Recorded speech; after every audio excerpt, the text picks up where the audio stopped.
meeting of the Montezuma County Planning and Zoning Commission being held at the Commissioners' Meeting Room in Montezuma County Administrative Offices, 109 West Main, Room 250 in Cortez, Colorado. We're going to open with the Pledge of Allegiance and a moment of silence.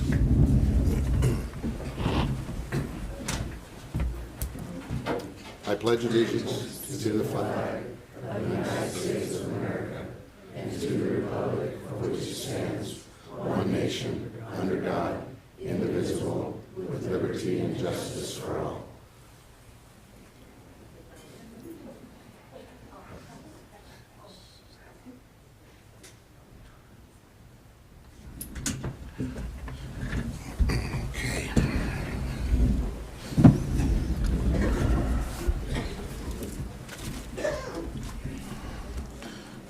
Okay, if we can have roll call done.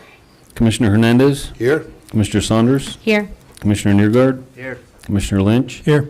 Commissioner Armstrong. Here. Commissioner Doyle. Here. Also present, Don Haley and Jane Duncan of the County Planning Department. Please turn off your cell phones so that they don't ring off during the meeting. If you need to take a call, just step outside the door at which you came and go ahead and do that. Okay, has the Planning Department reviewed the minutes for last month's meeting? Yes. Do we have any corrections, or then I'll entertain a motion? I'll make a motion to approve the planning and zoning minutes for February 8th, 2024. Mr. I'll Hunt? second.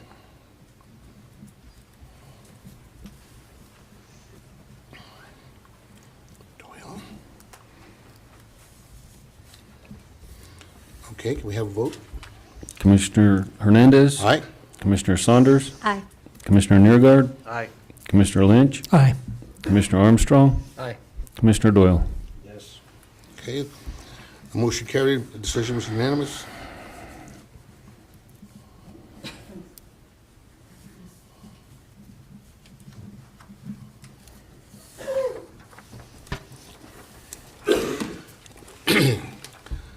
The Montezuma County Planning Commission welcomes you to this meeting.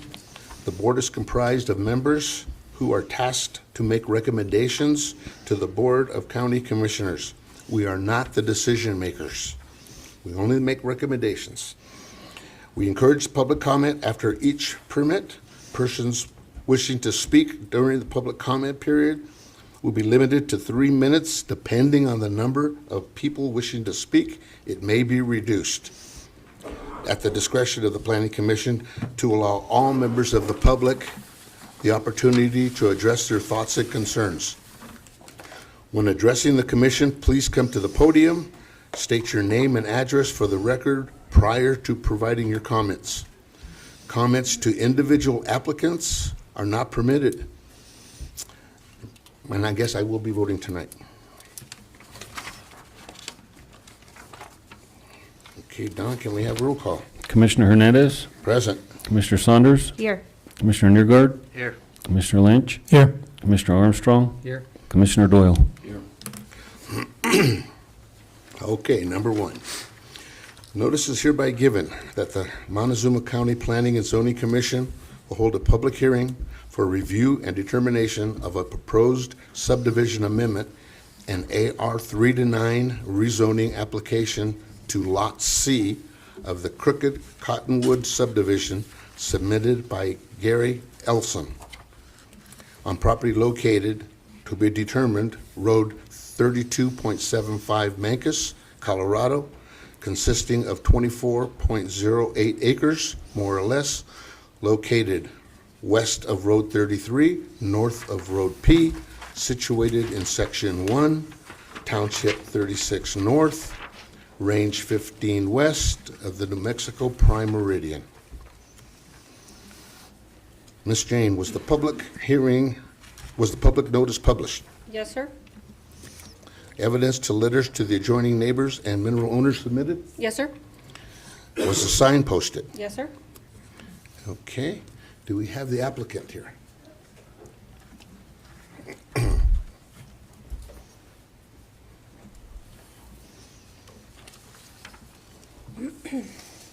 You'll need to turn on the microphones, Gary. Tova. Okay, Jane, can we have the department findings, please? Sure.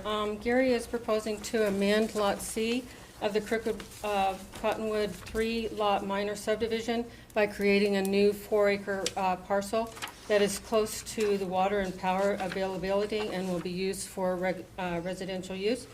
The surrounding properties consist of agricultural and residential uses. The area is predominantly subdivisions.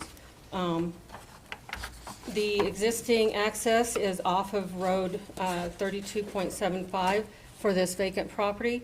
The driveway, no driveway permit will be required due to it being off of a non-county maintained road, which Gary has created. He constructed that subdivision. All the utilities, Empire Electric, Montezuma Water Company, all of them said that the infrastructure is right there, so that would not be a problem.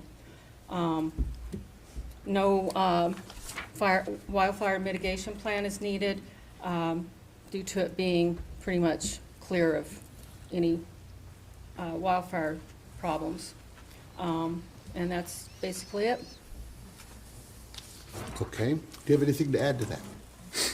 No, she pretty much hit the nail right on the head. Can I get you to turn your speaker on? There we go. Yeah, it's on. It's on? Okay. All right. Just pull it Okay, closer, just Gary. pull a little closer. Yeah, there you go. Thank you. Okay, discussion, commissioners? I have a question. Okay, go for it. This is a part of a subdivision. I'm assuming there's some covenants for the subdivision. Yeah, there is. Does this development, splitting the lot, does that go contrary to the covenants that are in place? Yes. It does go Does contrary? not, oh, no, I'm sorry. It's okay with the covenants? Yeah. Okay. I'm sorry. All right. That's all. Okay. Then what it looks like is there's going to be a triangle that's cut out to this first and second. How is access going to be granted to the upper parcel? It's going to continue. Are you talking what upper parcel? Are you talking about the one on the left, the big piece? That where that hand was going? Okay, Just, that's going to be the access, okay. yeah. It's just going to continue up. So, That's why there's that finger road property that extends south of the proposed lot. so that road is outside of the property, He's going to have an easement right here. that dirt road? So, can I interrupt here for a Yes. second? So, where the 32.75 road ends, that's where it ends, right on that property. Okay. And then I'm gonna take that road and run it, an easement, a 60-foot access utilities easement to the other end of the draw, right where your hand is. Okay, And I'm gonna keep that draw as a natural area, as part of the bigger piece that I'm gonna leave. okay, so you will provide an easement to the upper Yes. part? Okay, that's what I needed to know there.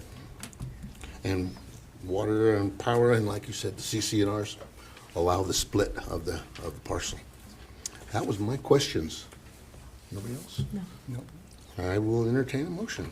Oops. Well, first has Oh, I'm to- sorry, I have public comment. Get ahead of myself. Do we have anybody wishing to speak on this application? Boy, everybody's holding their guns. Okay, then let's move forward, and I'll entertain a motion.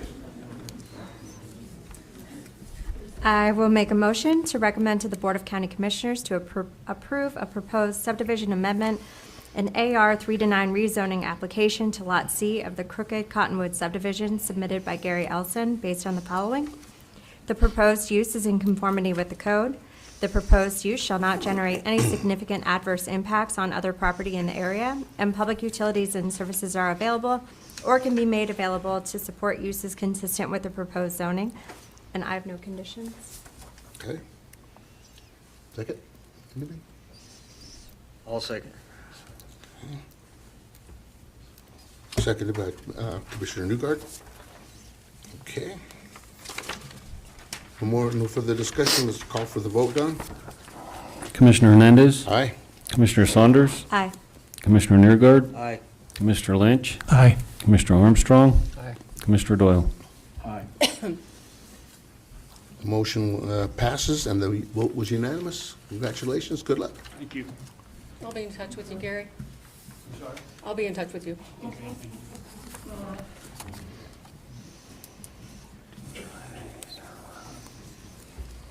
Okay, we have roll call. Commissioner Hernandez, Here. Commissioner Saunders, Here. Commissioner Neergard, Here. Commissioner Lynch, Here. Commissioner Armstrong, Here. Commissioner Doyle. Okay, number 2.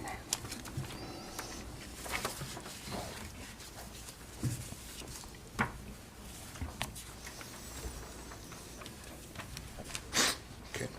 Notice is hereby given that the Montezuma County Planning and Zoning Commission will hold a public hearing for the purpose of reviewing and determining recommendations to be made to the county board, to the county commissioners regarding a proposed subdivision, amendment, and boundary line adjustment application of Lot 2 of the Lynch 2 minor subdivision submitted by Paul Abate on property located at 14587 Road 29.75, Dolores, Colorado, consisting of 21.44 acres more or less, and of the Redwood Single Lot Development submitted by Kelley Shepherd on property located at 14499 Road 29.6, Dolores, Colorado, consisting of 4.60 acres more or less, both located south of Highway 184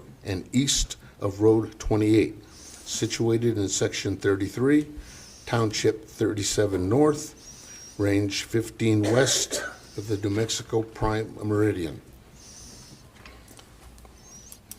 Jane, was the public noticed? Yes. Evidence, letters of adjoining neighbors and mineral owners? Yes, sir. And was the sign posted? Yes, sir. Would the applicant please come forward, if they are here? There we go.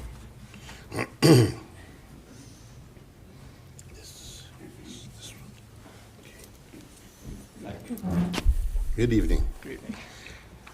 Planning Department findings, please. Okay, there is an outbuilding that was constructed on the property line dividing the Shepherd property and the Abate property, resulting in the request for a common lot line change for the Lynch 2-lot minor subdivision and the Redwood Single Lot Development subdivision. Both property owners are in agreement to this proposal. Infrastructure is already in place. They're just doing a boundary line adjustment.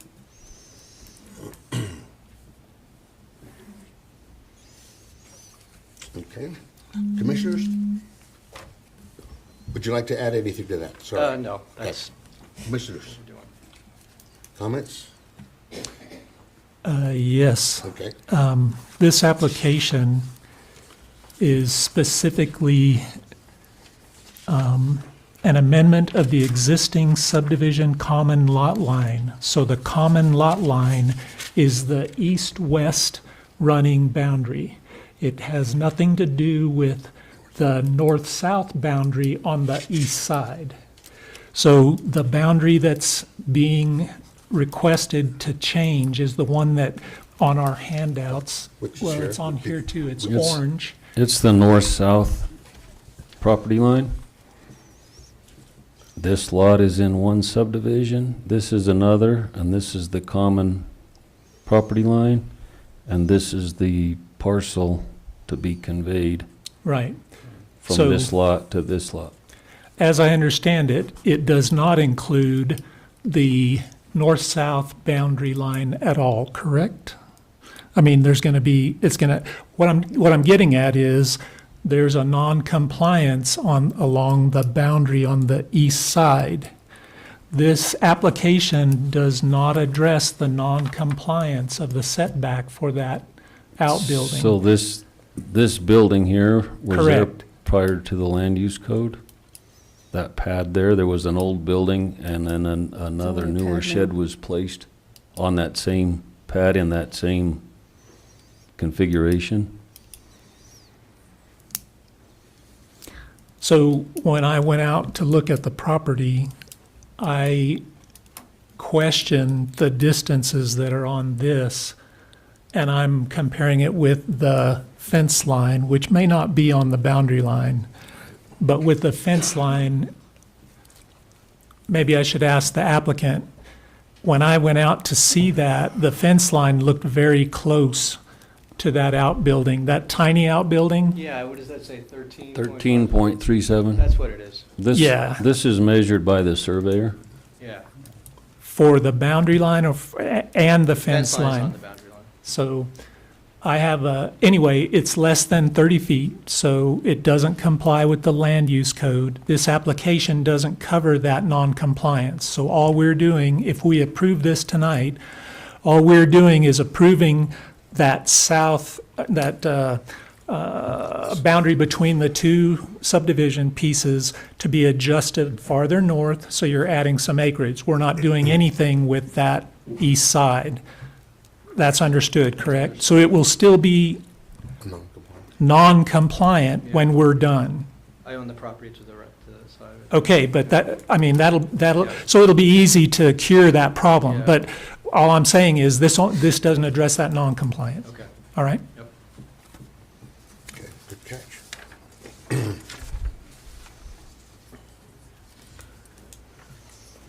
Okay, so then the 3.9 acres are down to the Redwood subdivision, which Correct. will make it the 5 acre adjusted. Okay. So, and what is Ms. Shepherd going to be receiving for this? She receives the .39 acres. Okay, so she owns the property down below, Yes. Correct. Shepherd. Okay, I see.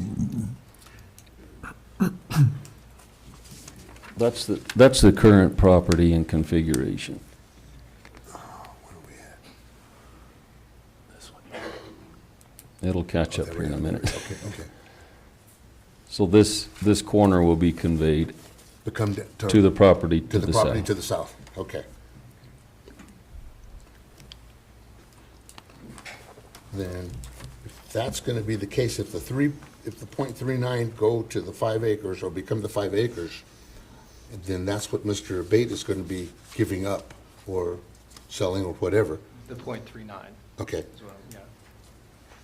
Then in return, you're nice guy Just cover the cost of the survey and stuff. okay, We'll never use that corner of the property. So. okay. And then the larger square, Don, is another outbuilding that's splitting? That's that a lot line? house. Yeah, that's Or is that, the house, the residence.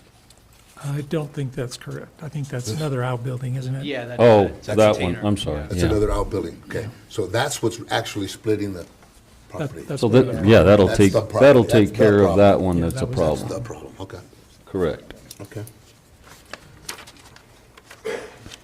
Okay, you're probably gonna wanna make a condition of that, make sure that that's stated in here.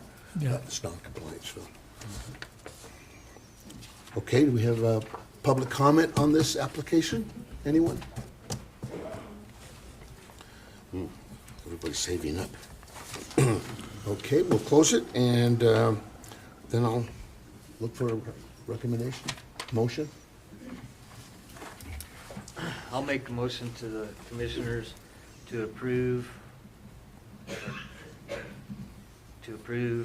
a proposed subdivision amendment and boundary line adjustment application of Lot 2 of the Lynch 2 Lot MinorSubdivision submitted by Paul Abate on property located at 14587 Road 29.75 Dolores, Colorado, consisting of 21.44 acres, more or less, and of the Redwood Single Lot Development submitted by Kelley Shepherd, based on the following. Proposed use is in conformity with the code. Proposed use shall not generate any insignificant adverse impacts on other properties in the area, and public utilities and services are available or can be made available to support use consisting of the proposed zoning. And I'd like to add the condition that the applicant recognizes the noncompliance of the setback for the outbuilding near the east boundary, and that still needs to be rectified in the future. Okay, do we have a second? I'll second.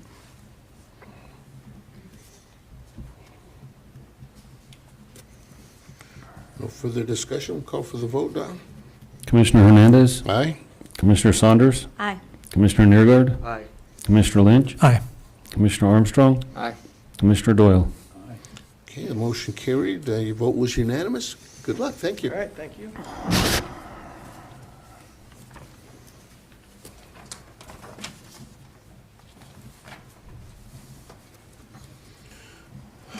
Okay. We have roll call, Don? Commissioner Hernandez, Here? Commissioner Saunders, Here. Commissioner Neergard, Here. Commissioner Lynch, Here. Commissioner Armstrong, Here. Commissioner Doyle.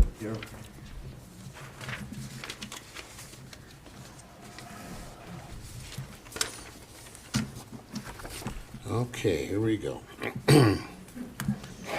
Notice is hereby given that the Montezuma County Planning and Zoning Commission will hold a public hearing for the purposes of reviewing and determining recommendations to be made to the Board of County Commissioners regarding a proposed high-impact permit application submitted by Leaf Properties Incorporated on property located at 27078 Road N, Dolores, Colorado, consisting of 3.78 acres, more or less, located south of Road N, east of Highway 145, situated in Section 7, Township 36 North, Range 15 West of the New Mexico Prime Meridian. This is a public hearing. Was the public notice published? Yes, sir.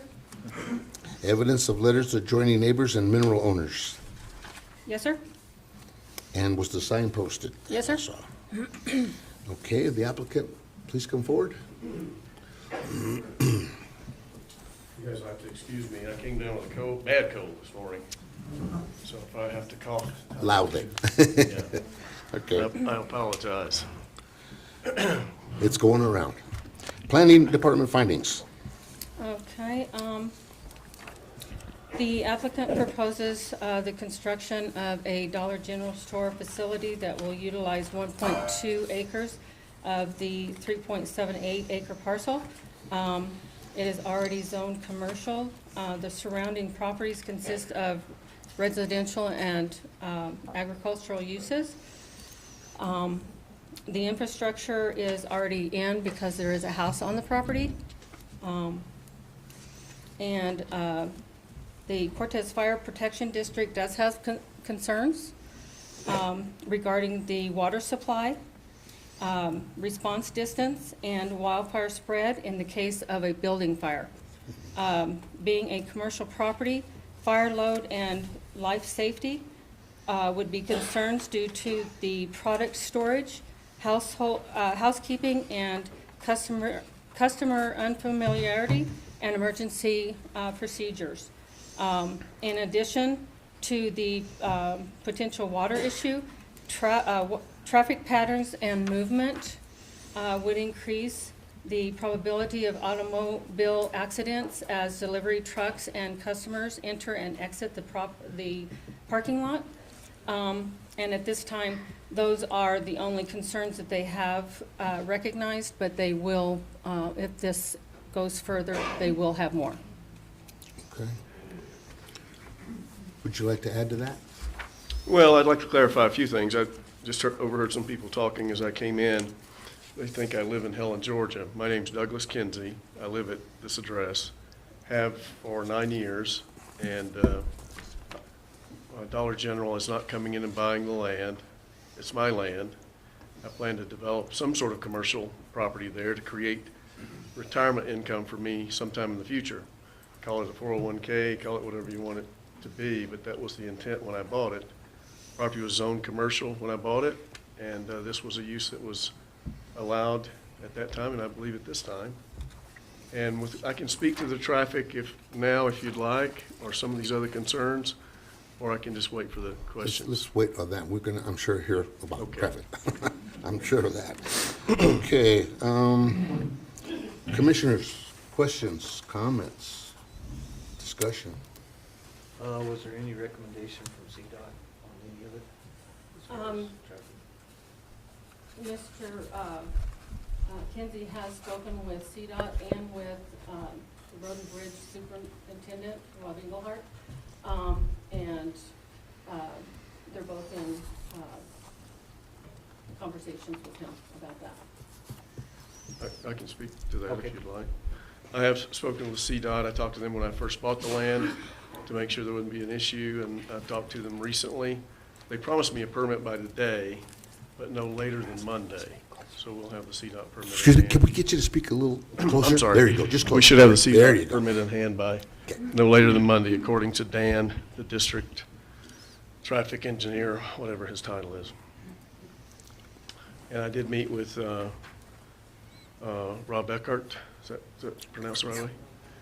A couple days ago. That guy's looking out for you, I got to tell you that, because we had designed the entry like we always do, and he was concerned about accidents. And I said, look, we've done the traffic studies, the traffic coming out of the store, there'll never be as much as a 10-second delay, so that's as long as a truck would be sitting there. But he didn't buy that. So we're widening the entry so that when a truck turns in there, he'll never wait to turn in. He'll have the right-hand turn-in lane all to his use. So we did the traffic impact statement. We've shared that with the county. The peak hour trips don't warrant the next step, which is a traffic impact analysis. But we did do some traffic counts because the state CDOT wanted us to do that. And we've also shared those with the county, and they should be available somewhere for people to look at. And there's nothing in the counts that indicate that there's any kind of hazard or that this would generate any kind of hazard to the public, any kind of public safety issues. Do you remember what the counts were? Because in order to know how to mitigate that, I think it would be helpful if we knew how many counts were in the study. I did not memorize the counts. They're done on a spreadsheet. If you can't get a copy, I can get it for you. But the traffic impact statement, what they look at there are the peak hour counts. And if it's less than 100 peak hour counts, they don't require you to go on and do the further analysis. So that's as far as we went with that. But the counts are there, and we can certainly get them to you, but I did not memorize them, sorry. So we have the email from CDOT. We don't control that, monitor that. CDOT does their requirements. The applicant has complied. This is the response that the traffic counts work, and then he will have the permit issued. We don't have any control, oversight, any sway, anything to do with CDOT. Obviously, this access is within a couple hundred yards from the highway, so that's pretty much your traffic pattern. Now there is, this is a little difficult because our monitors went out.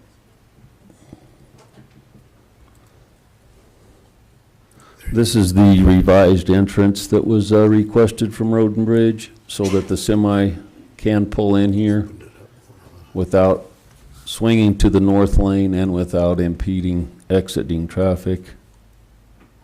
That's an overlay on the GIS map, and there it is with semi-truck traffic.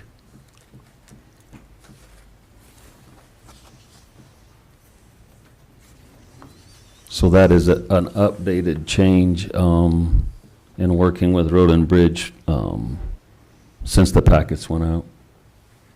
Is there a left turn lane for southbound traffic on 145? Oh, Yes, sir. Yes. Yes. Road in at the highway has AC/DC lanes, turn lanes on both sides.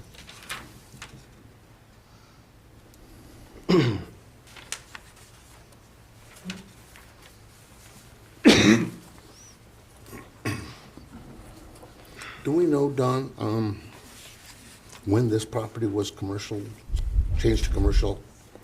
I don't know exactly. Their GIS has a letter permit, number 156, but it's missing from our drawer, but 155 and 158 were both issued in 2000. 2,000, okay, more or less, all right. In the application, it says that Cortez would also be able to review the application. Did they give any feedback? Cortez, no. We have not heard from the city of Cortez.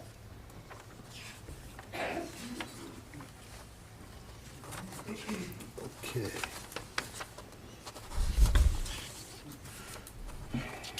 So I'm gonna assume that if it does become a store, which I guess that's my question is why, that it'll be normal business hours, 9 to 10, Yes, sir, I think their normal hours are 8 to 9. 8 to 9. Okay. I don't think it's the same in every market, but typically I think that's what Okay. the hours. It says 8 AM to 10 PM. Say again? It says 8 AM to 10 8 to PM, 10 PM, okay. 7 days a week on the Okay. project narrative. Okay, 8 to 10, yeah, that's, So 14 hours. okay, thank you. Does the store signage stay on past 10 PM, or does that go out? I have one of these stores next to my farm in Georgia, and those lights go out there. And when I was saying 8 to 9, that's the store hours they do there. I think they adjust that all depending on traffic. I'm talking about the store hours, traffic to the store. But the signs go off, and usually there's just lights over the porte cochere and into the building. That's on another one I own in Georgia. I don't run the business, I lease the building to I them. understand that. So they're never the same, really.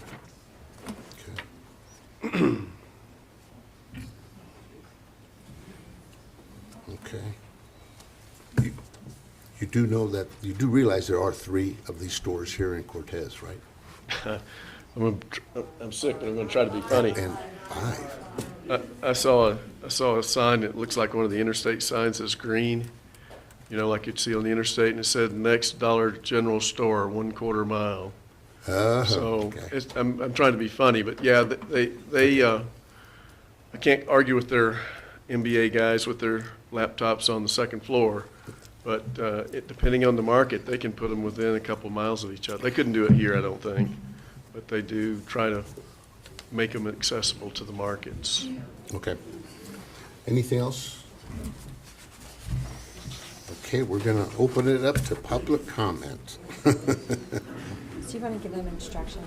I'm sorry, yes, and we're gonna allow public comment to come in.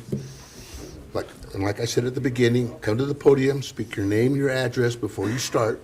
We're gonna allow, we know that the majority, the issue is traffic. So we're gonna allow half a dozen of people to talk about traffic. Then we're gonna ask how many other people want to speak about traffic, okay? So we'll have a show of hands, you will be recognized, and then we can move forward with other items, okay? First. It's on, speaker's on. Hello, my name is Lori Ward. My address is 28177 Road N, Dolores, Colorado. I do not support this project. I'm giving specific input about unmitigated adverse public health and safety impacts from increased vehicle traffic. Number 1, the traffic threshold of less than 15 vehicle round trips per day will be exceeded. A comparison traffic count from March 10th to 12th, 2024 was made at $3 stores in Dolores and Cortez. Vehicle traffic averaged 28 cars per hour, creating a potential for 392 vehicle round trips per 14 hours of daily operation. 2, department planning notes state incorrectly that, quote, Road N already has auxiliary turn lanes, end quote. Does not. The other 3 dollar store parking lots have auxiliary turn lanes and/or 2 parking lot access points from the highways and surface roads. 3, you already noted that Cortez Fire Protection District has concerns. for increased accidents. 4, in the winter, Road N becomes icy near the intersection with Highway 145, specifically at the proposed parking lot entrance and exit. There's trees there that cause extra ice. Even with excellent county road plowing and sanding, I have slid onto Highway 145 from Road N, as well as onto Road N from Highway 145. Increasing vehicle traffic from this development will increase the likelihood of car accidents on Highway 145 and Road N. In summary, this project creates an adverse human health and safety impact that is unmitigated in this planning and zoning application. Thank you. Thank you. Thank you. Next.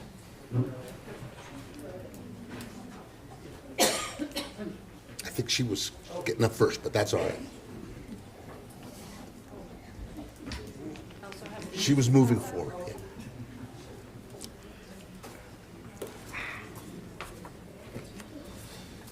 Okay, oh, sorry.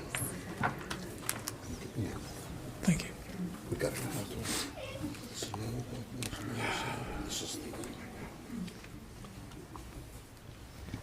Good evening. My name is Corelia Varek. I reside at 13449 Road 29 in Dolores. I comment tonight as a fourth-generation resident of the county and a mom of 2 young girls. I'm opposed to the proposed Dollar General at Highway 145 and County Road N for many reasons, but I will keep it succinct as follows. Using the County Land Use Code to support Chapter 2, Section 1, 2101, 2A states the code's regulatory purpose is to protect and strengthen the established industries of agriculture, commerce, industry, tourism, recreation, and to protect property values. I implore you, Planning and Zoning Commissioners, to explain to yourself and the residents of the county how allowing an out-of-state resident to build a non-local, multi-billion-dollar cheap junk dollar store supports any of the above-stated reasons for regulating the land use code.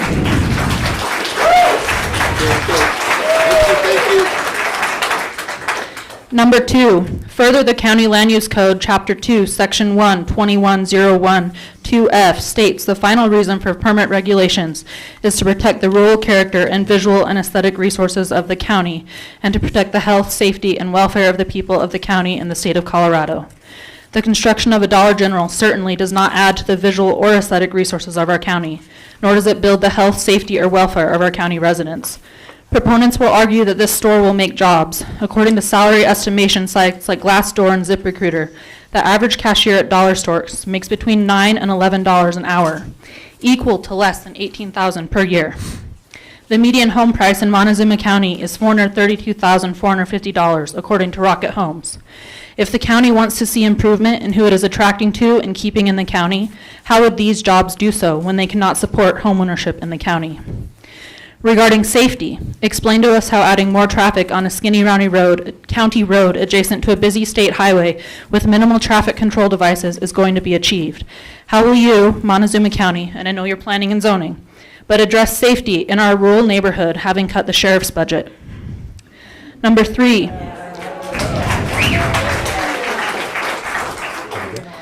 Number 3, having lived with the stigma of being from Cortez as I navigated upper education and careers, explain to us the insistence on perpetuating the poverty mentality in our county. Listen to this quote regarding how dollar stores deliberately target working class communities to keep us down. What the dollar stores are betting on in a large way is that we are going to have a permanent underclass in America. From Garrick Brown, Director for Retail Research at the commercial real estate company Cushman & Wakefield. And finally, I leave you with a statement and a final question. Just because you can doesn't mean you should. Think of what this community means to all of us. What do we aspire it to be? Thank you.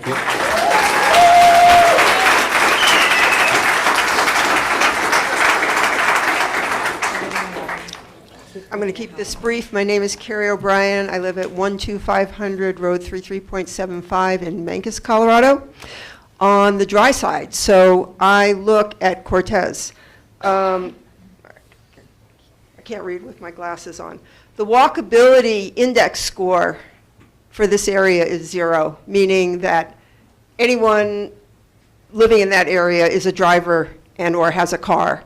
There is another dollar store, Walmart, and the entire city of Cortez 5 miles away. If you're coming from Mancos to Cortez to Dolores, anywhere you go in this county, you're going to pass another dollar store. So the need, just because we can, is that why we should? I applaud that. I wonder if the commissioner has investigated the police call sheets to the other dollar stores that we have in the county, because they're notoriously vulnerable to crime. I have concerns about the road and lighting improvements, that will be required. Who's going to pay for that? I believe that's probably going to be the citizens of Montezuma County for the benefit of dollar store. Lastly, I'm concerned about light pollution. Where I live, as I said, I overlook the entire valley, and although there is a provision in the zoning code that light's not supposed to leave your property, the light pollution that's happening in our county is grown tremendously. We live right near Mesa Verde Park, which is a dark sky park and World Heritage Site, and there are moves afoot for making this county a dark sky county, and so I have concerns about lighting as well. Thank you. Thank you. Can I-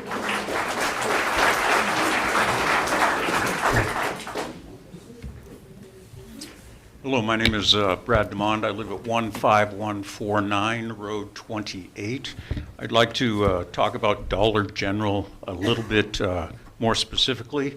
Their business model is expansion growth by any means. In 2017, they had 14,534 stores.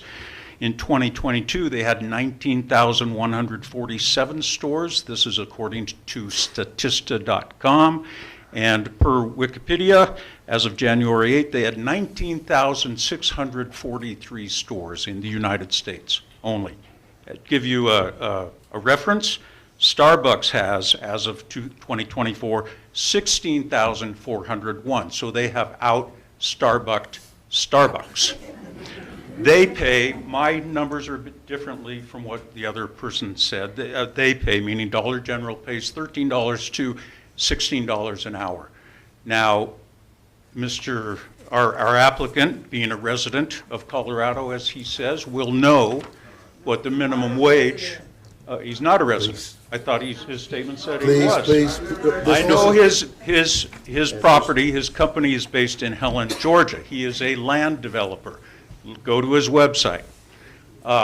He will know, or should know, I believe, what the minimum wage is in this state. It is above $13 an hour. However, Dollar General is based in Goodlettsville, Tennessee. Leaf Properties is based in Helen, Georgia. These are not locally owned businesses. They have no community-based investment in this community. They go against the rural character, the individualistic values, and the concerns of this community. Also, OSHA violations for Dollar General. This is out there, easy to find. Go to the OSHA website. Let's see, as of May 2023, Dollar General was fined $3.4 million in new penalties, above the $21 million in fines by OSHA for previous violations of safety, electrical hazards, obstructed exits, etc. And OSHA deemed them, they included them in the Severe Violator Enforcement Program. The citations were issued for repeat and willful violations for unsafe electrical cords, fire extinguishers that were inspected, crushing hazards, and it goes on. This is not the kind of neighbor we want in this community. It is not going to bring anything advantageous. Convenience, okay, I'm about to run over to, Thank you. I think you get my message. Thank you very much. Thank you.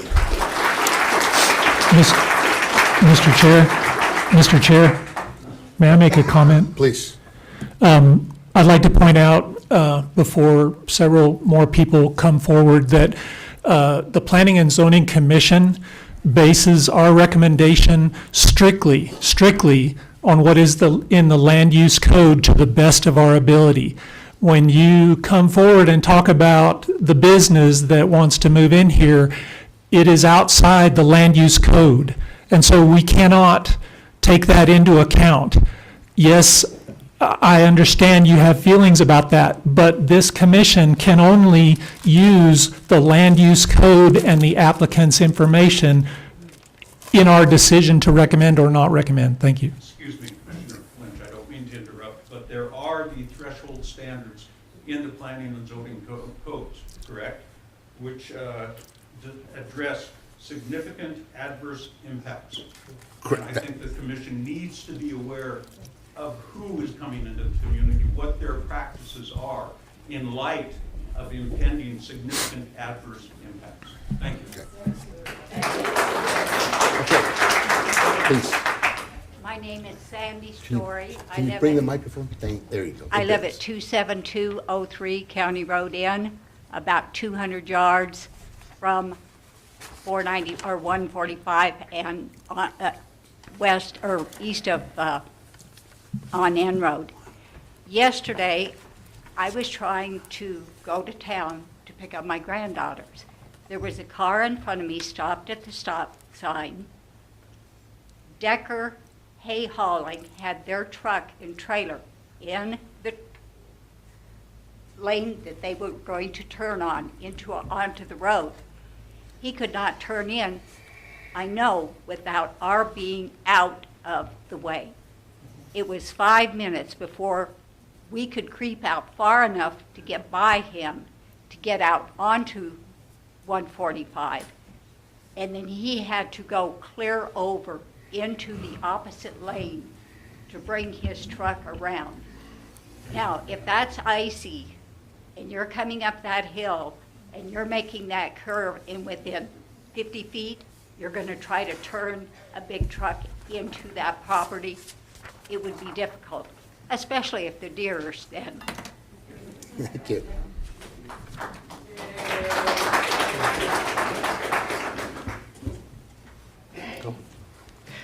Good evening. My name is Laura Bauer, and I reside at 27325 Road M7. And I am opposed to the issuance of a high-impact development permit being granted for a Dollar General store to be located at 27078 Road N. I am also in opposition to the construction of a Dollar General store at this site. My first concern is in regards to the public hearing sign posted on the property. Though not in violation of the open meetings law, nor is it in conflict with the land use code regarding public notice, the sign does not state the purpose of this public hearing. The sign says that it's for a proposed general dollar store.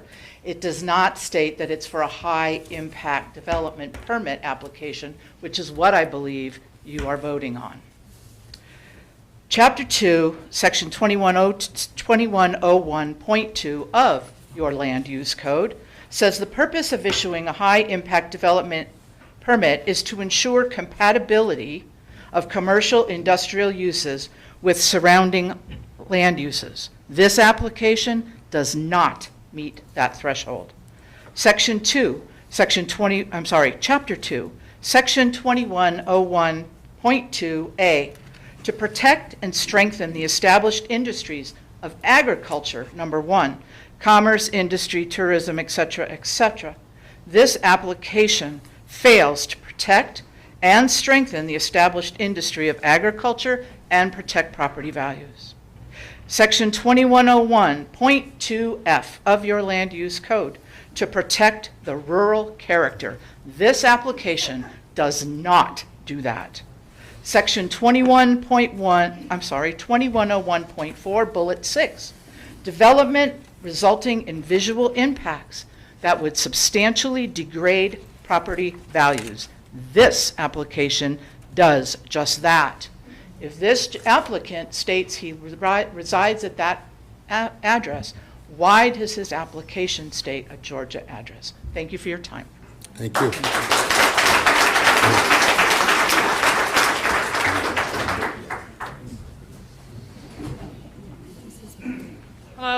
My name is Teresa Holbein. I reside at 12904 Highway 145 in Dolores. My husband and I live next to the property where Leaf Properties is wanting to build a Dollar General. Our concerns are as follows. Light pollution. We had our light removed years ago because of the light pollution. Noise pollution in regards to deliveries. Trash disposal, shoppers, cars accelerating and braking, and added traffic on 145 and N Road. It's already a hazard onto our driveway, which is in the turn lane to N Road. We have concerns with the detention pond, which will be located next to our driveway. It would have to contain the spring that already exists on the property and the runoff from the concrete and the building. The leach field is on the west side of the proposed building, adding to all of this water in such a small area. When you consider all of this, we do not understand how a perk test would work. We already have a problem with water flooding our driveway. Major thoroughfare for wildlife year-round, and it's very active as far as wildlife. This is a rural agricultural area, and we, as well as many others, want to keep it that way. So, thank you.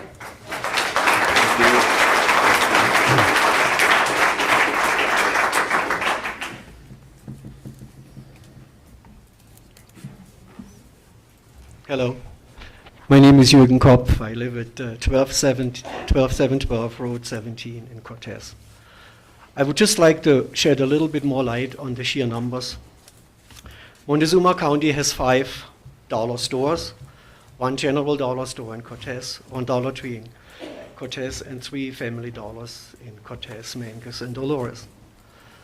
As of last year, there were almost 40,000 dollar stores, primarily Dollar General, Dollar Tree, and Family Dollar. As of today, there are a little bit more than 341 million people living in the United States.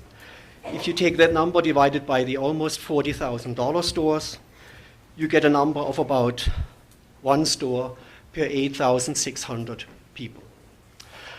The state of Texas has 3,705 dollar stores, and as of today, the population of Texas is almost 31 million. If you take the 31 million divided by the 3,705 stores in Texas, you end up actually with a number of 8,360 people per store, dollar store. And that's the highest density in the country.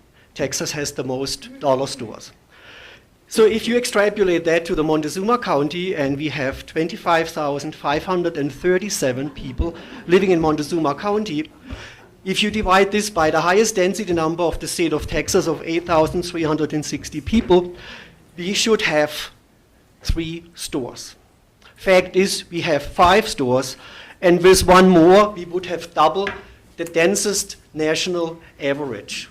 So that begs the question, why do we need another one? Thank you.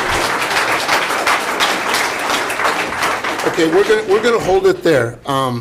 We have several people that have spoken about traffic. Again, the ruralness of the area. So if anybody else wishes to speak about those specific items, please raise your hand so you can be recognized, and then we will move on to anything else that somebody needs to speak of. Okay? There's the sheriff would like to speak. Oh, sorry. Okay, well, we'll let our sheriff speak. Last one. I didn't ask for that, okay? You were nominated. I'm Steve Nellen, Montezuma County Sheriff. Address. I'm going to speak to the traffic and the concerns at this intersection and this location for this business that's proposed. It has been brought up about the amount of traffic that's on County Road N, and especially on Highway 145. We have rush hours now, both morning and afternoon, evening, okay? The amount of traffic is tremendous on 145 in the morning, and in the afternoon, you have school buses that utilize County Road N and Highway 145. Combine that with having a commercial building and business there. It's going to cause congestion. It's also going to cause aggravation with drivers who may take chances. There are turn lanes in this pattern, both acceleration and left and right turn lanes at that intersection. And this will interfere with that tremendously. So I have concerns. I know that the Cortez Fire Department had spoken about some of their fire concerns, and I'm concerned about it too. But at least I'm come here to let you know that as far as for the sheriff and our office, I'm concerned about the public safety at this location for our residents and our visitors, because it is nonstop in that location. Okay? Thank you. Thank you.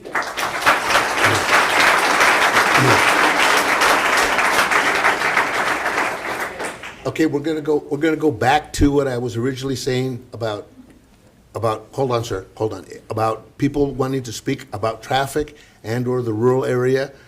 Those hands have come up, you've been recognized. If you have something different to speak about, then please come forward. I'd like to speak about traffic. My name is Rick Collin. Well, again, sir, we can't talk about traffic? Well, we recognize that is a major concern of everyone that's in this room. Yes, and sir. if we listen to everybody, we're gonna be. Don't just holler out, this isn't a ball game. Yeah.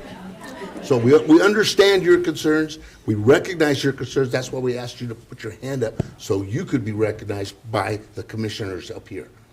Okay, we understand traffic, again, is a major concern.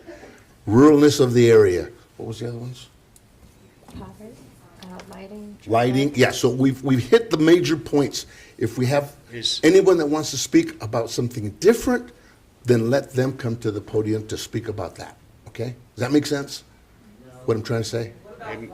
It makes sense, but there's more than just traffic going on. Okay, well then, please. My name is Rick Collin. I live at 23611 Road Inn. Rick, could you get a little closer or pick that up? There you go. Thank you. I live at 23611 Road Inn, and I drive that, Sorry, is your last name Colin? no S. Oh, no S. Okay, thank you. I drive that area very often, and I see very many things going on in that intersection, and it's not accessible for big trucks to be turning there. I know that's about traffic. But we also have a very high fire danger in that area of our county. And our fire district is not available to that. I know the closest fire station. It's on Road Inn. And if anything happened, it's 7 miles to get all those vehicles, fire vehicles, to that area. If they had to come from Dolores, if they had to come from Cortez, the closest one is at Road Inn in 491. And that's only 4.5 miles, but it's not a quick road. And it's not going to be good. That's a lot of dry land up there. And there's no fire hydrants. There's no water access at all. And I guess it would be Montezuma Valley Water that is that district. They can't supply it, not for fire. It would take a whole new infrastructure to supply for fire hydrants in that area. Thank you. Thank you. Thank you. Thank you.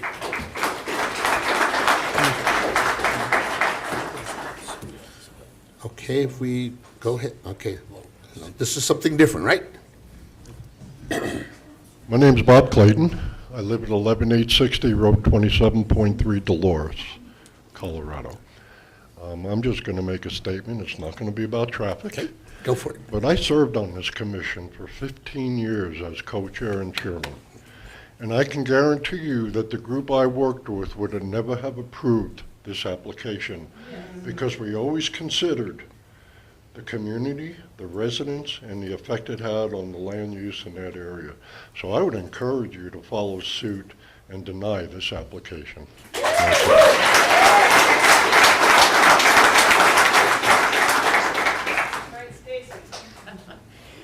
Hi, my name's Stacy Gallagher. I live at 27093 Road Inn, pretty much directly across from where this site is proposed to be built. I am not going to talk about traffic though it is upmost on my mind, I am going to talk about decreased property value.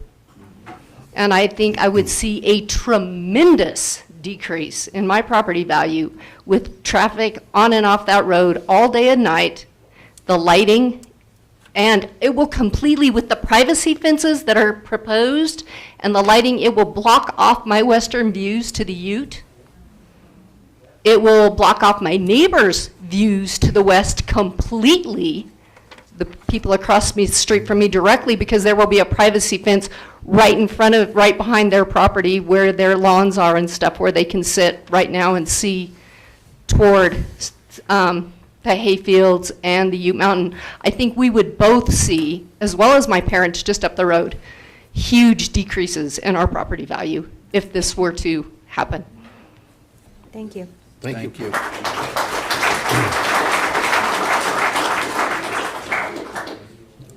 Okay, we're going to bring this back to the commissioners, okay, for further discussion. And thank you all for coming, first of all, and giving us your opinions. I have one more opinion. Wait a minute. Well, I'm sure everybody has one in here. It has to do with speed, the speed limit. Okay, if you're, okay, now that's again, that's a traffic thing, but it is different. It is different. Okay, can you come to the podium then and speak? Can we really deny someone to speed? Is that a rule? It is, we're gonna be here till 1 o'clock in the morning, and I don't wanna be here till 1 o'clock in the morning. Because after you, we have another one. And if everybody promises to stay here for the whole thing, maybe we'll do it. Okay, please, go ahead. I'm James Camposano, and I reside at 12368 Highway 145, due south of this intersection.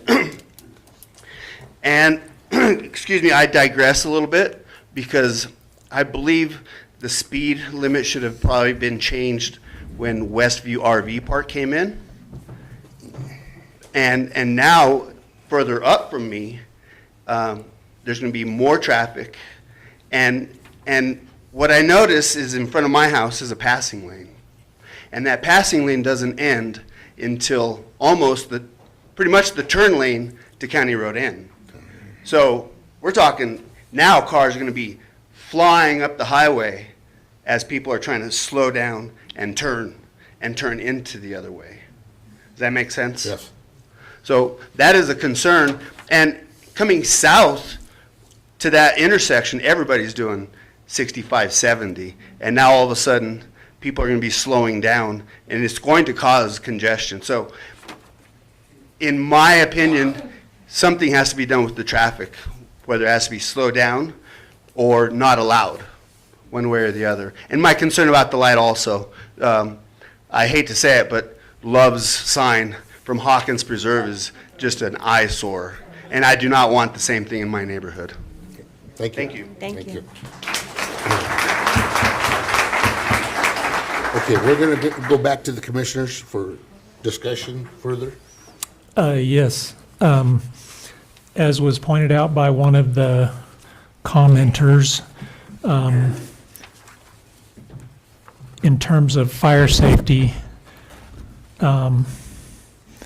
there's a problem with having enough water available. I guess it's called a fire load. I'm not exactly sure if that's the proper terminology, but there was a concern about the fire load. I talked with the manager of Montezuma Water Company, the plant manager, this week, and he told me that nowhere in the unincorporated part of the county does Montezuma Water allow for fire load.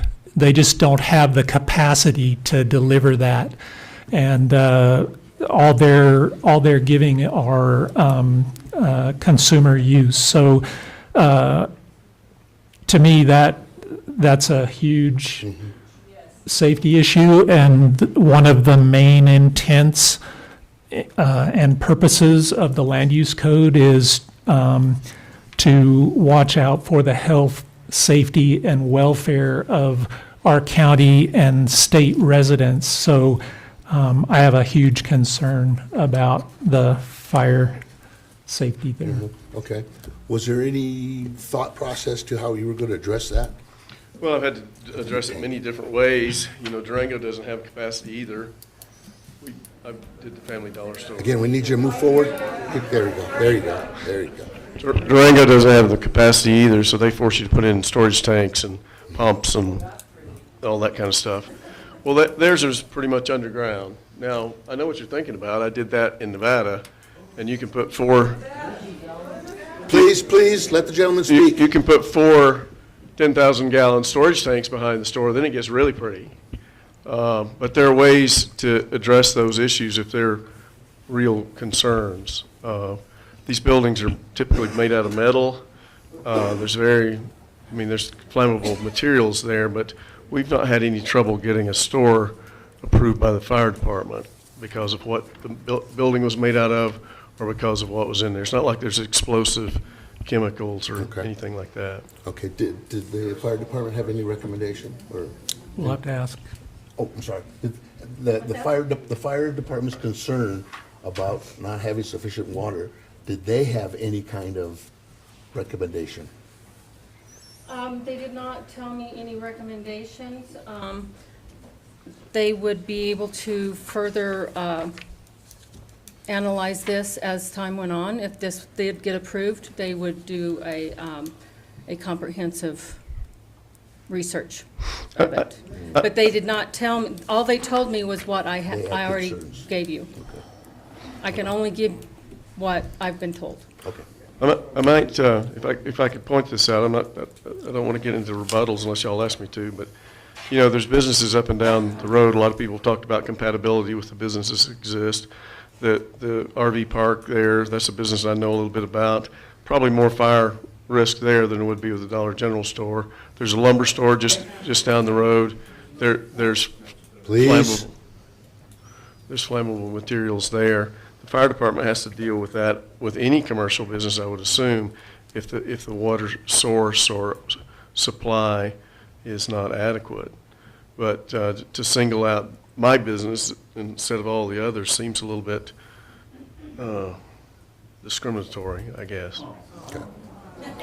Okay, do we have anything else? Yeah, I mean, I would tend to agree with that statement as it relates to fire hazards. There's bigger fire hazards than a Dollar General store. What I kind of come down on here, there's a lot of good comments, and I understand people have some energy on this. You know, when I look at the land use code, I'm going right to 1201 in terms of the general objective of the plan is to maintain the rural character in the county. I guess we could talk about Texas and how many Dollar Generals, and there's a lot of rural areas there and a lot of Dollar Generals in the rural area, but that's not what I think of. And we talked about this, and Mike brought it up, a lot of subjectivity in here. But this is not what I view as part of the rural character. That's point one for me. Point two for me is the impact on the property values. I don't think this is going to enhance property values of people that live near there. I'm a property owner in this county. Frankly, I wouldn't want this thing anywhere where I could see it. I wouldn't. So I'm not inclined to think that this is something we should approve.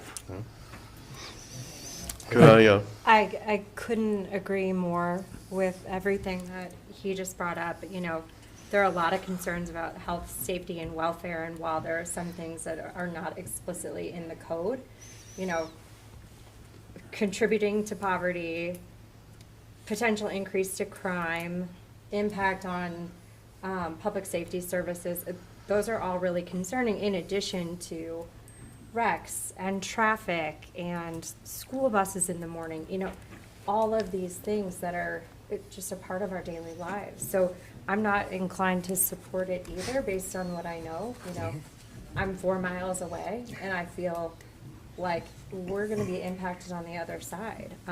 And, you know, that the bulk of these stores are in the major traffic areas. You know, there are businesses up along this corridor, but based on how they were approved, they fit with the nature of, you know, what was happening there as they were approved. They're not outliers. So, yeah, I'm with you on that one. So I have some additional comments. This isn't popular, I know, but in the land use code, there's something that's called a commercial overlay. And that commercial overlay is something that the county commissioners have approved long before we got here.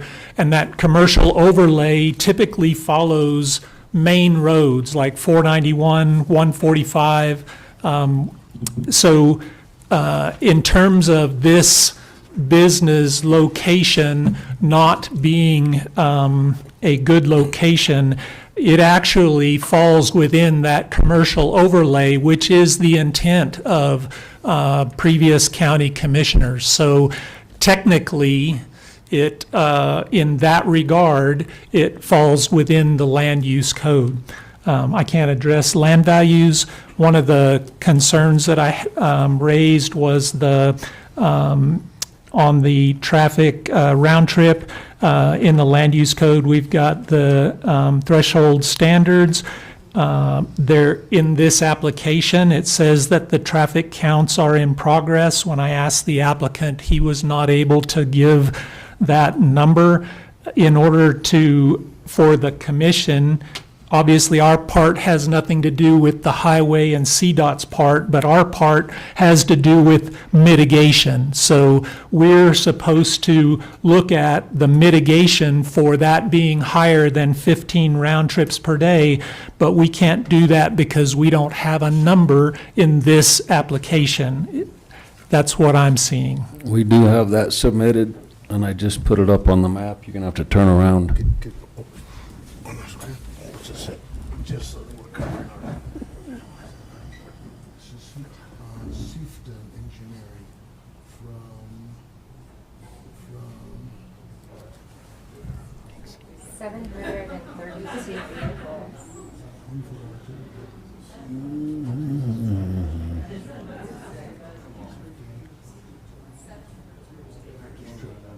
Out of 63.47 trips. 675 per day, weekday.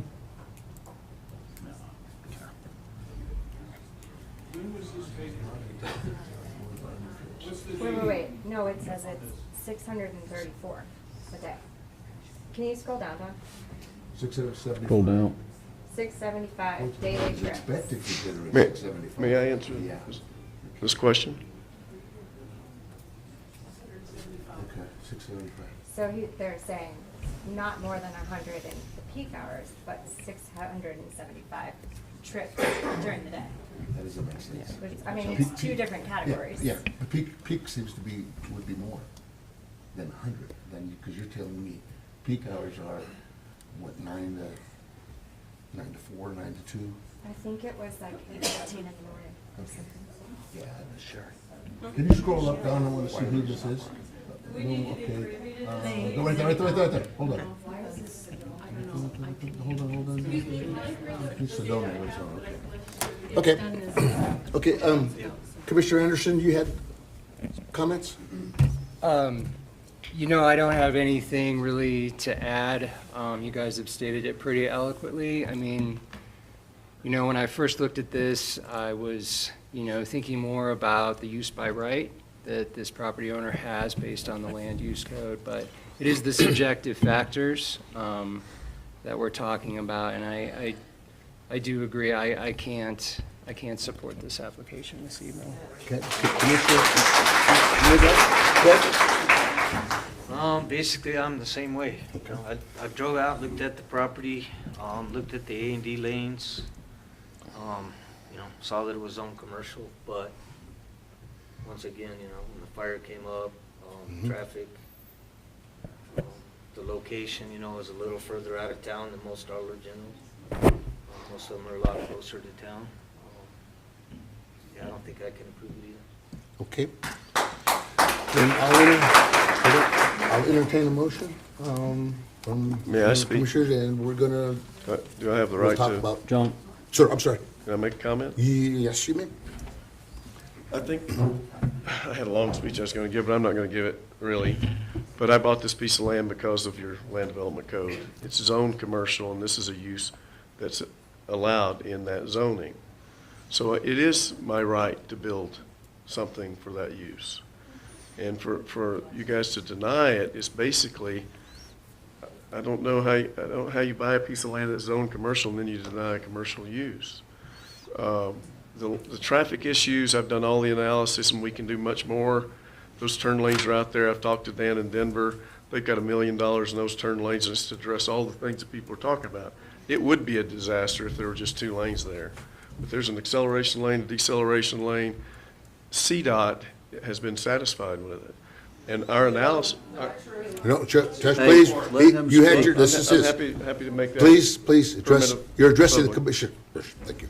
I'm happy to make that permit public as soon as it comes in next week. And, you know, we've done everything that the county wanted us to do with the entry to address road and bridge concerns. So, you know, I can speak to all these comments. People can say that I'm not from here and I don't live here, and they can say there's a big corporate companies coming in to destroy their land. But where was everybody when the land was rezoned?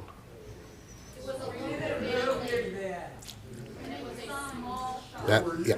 I think that's a rhetorical question. It doesn't deserve a response. So the commercial use or grant that was given grants certain uses to that land. And this puts us in a really bad spot because I looked at the zoning before I spent the money on the land. The zoning tells me what I can do with the land, and it tells me what I can't do with it. Please. And then if you take that and then you put the commercial and industrial overlay on top of it, that's where the county is directing the commercial development in the county. When it comes, that's where they want it to come. And now we're saying that I guess that is not applicable either. It really doesn't seem to add up. It doesn't fit. You know, you're saying we want commercial development up this corridor because that's where the traffic is, but when somebody tries to put a business there, we're going to turn it down. There are much bigger buildings, metal buildings are being built. My neighbor just built this huge barn, metal building. I had a great view of the Mesa Verde until the barn went up. Please, again, we're going to ask you to leave. You know, and right? You know, where are all these comments when, you know, there's a catty-corner to this lot, there's 4 rental cabins been built on a property that, according to zoning maps, not even zoned commercial. There's a plumbing business right next door to that. You go down the road, there's a lumber business. You go down the road, there's an RV park. Yet for some reason, because people don't like Dollar Generals, the use is being denied. It's being denied because of the corporate entity and not the use. Okay. Because the commercial use has been approved. It's been zoned commercial, and your code's very clear on what can be done inside that zone. So, you know, I didn't bring lawyers or anything to explain all that, and I'm not very good at explaining it. But, you know, we bought the land because there's a vested right in it. And to develop a retail store on that property is mine as a matter of right. Okay, thank you. And I'm going to make one other comment. We are going to be, this commission, again, when I started this, we make recommendations only to the Board of County Commissioners. Don, if I'm correct, the applicant has a recourse if this commission denies, correct? Correct. If you recommend it for denial, he can petition to the county commissioners. So, I mean, that's Something- going to be up to your choice, okay? Now. I'd Go like ahead, to- Mike. In the zoning section of the land use code, under commercial zone 3314, 3314.2 gives the minimum lot size. It's 3 acres unless modified by an approved PUD or high-impact permit. So that answers one of the commenter's questions, why a high impact is being applied here. I believe this is why. But I don't believe the intent of the land use code was to have a 3-acre lot zoned for commercial and then 1/3 of it being taken up by a residence. I believe that the intent was that it was 3 acres for commercial, not commercial and residential, which is this case. I could be wrong, but that's my understanding. So the high-impact permit waives the 3-acre minimum, Right. but it's on the board, uses by right, following commercial uses by right are subject to section 2202 of the Land Use Code. Permit procedures, it should be noted that certain uses by right do not waive any other permit requirements required by other agencies, even though it may be a use by right through zoning. And section 2202 is for high-impact permits. And that's what we're addressing here, is the high-impact permit aspect. Retail sales, lumber yards, yeah. Okay, Commissioners, I'll entertain a motion.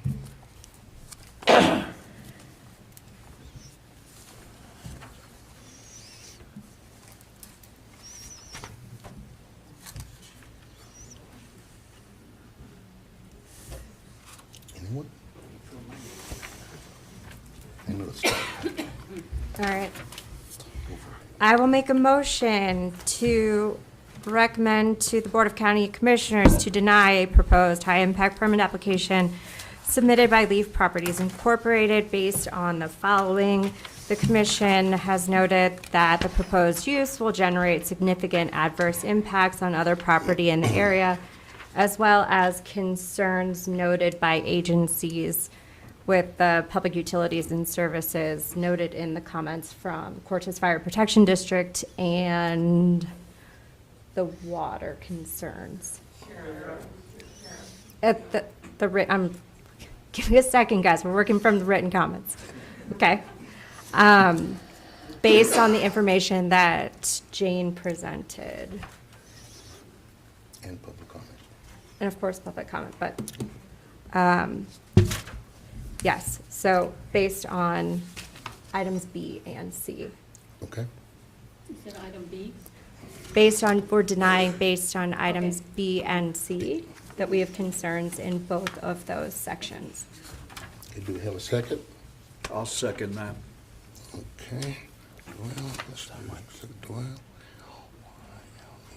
Okay, and to be sure, Commissioners, the aye vote is to deny, and the nay is to basically approve it.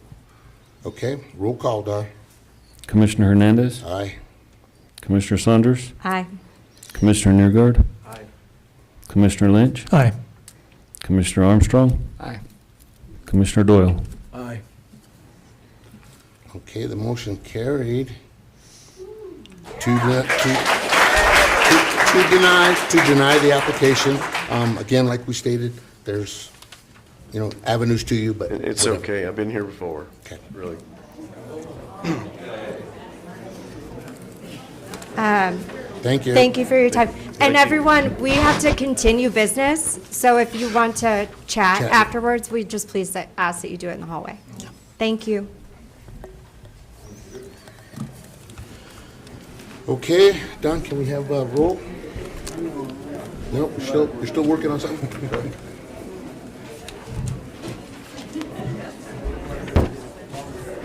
Let's give him a few minutes. All right. To get clear, if you will.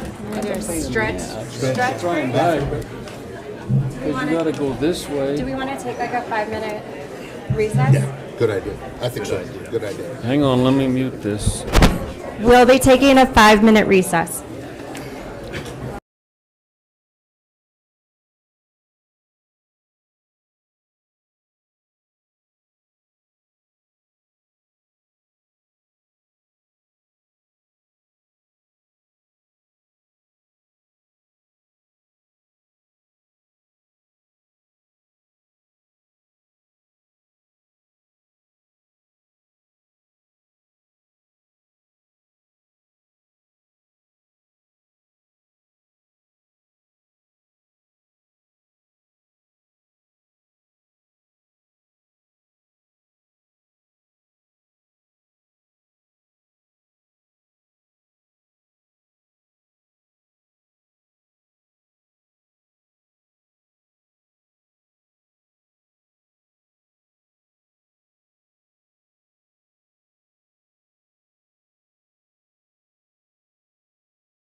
right. Commissioner Hernandez, Here. Commissioner Saunders, Here. Commissioner Neergard, Here. Commissioner Lynch. Here. Commissioner Armstrong. Here. Commissioner Doyle. Here. Okay, we're gonna move on. Notice is hereby given that the Montezuma County Planning and Zoning Commission will hold a public hearing for the purpose of reviewing and determining recommendations to be made to the Board of County Commissioners regarding a proposed commercial rezoning application, excuse me, along with a high-impact permit application submitted by Ute Mountain Ute Tribe agent Heather McDaniel with Horrocks Engineering on property located at 158 Highway 160, 491, Cortez, Colorado, consisting of 4.2 acres more or less, located south of Road A, east of Highway 160/491, situated in Section 12, Township 34 North, Range 17 West of the New Mexico Prime Meridian. Would the applicant please come forward?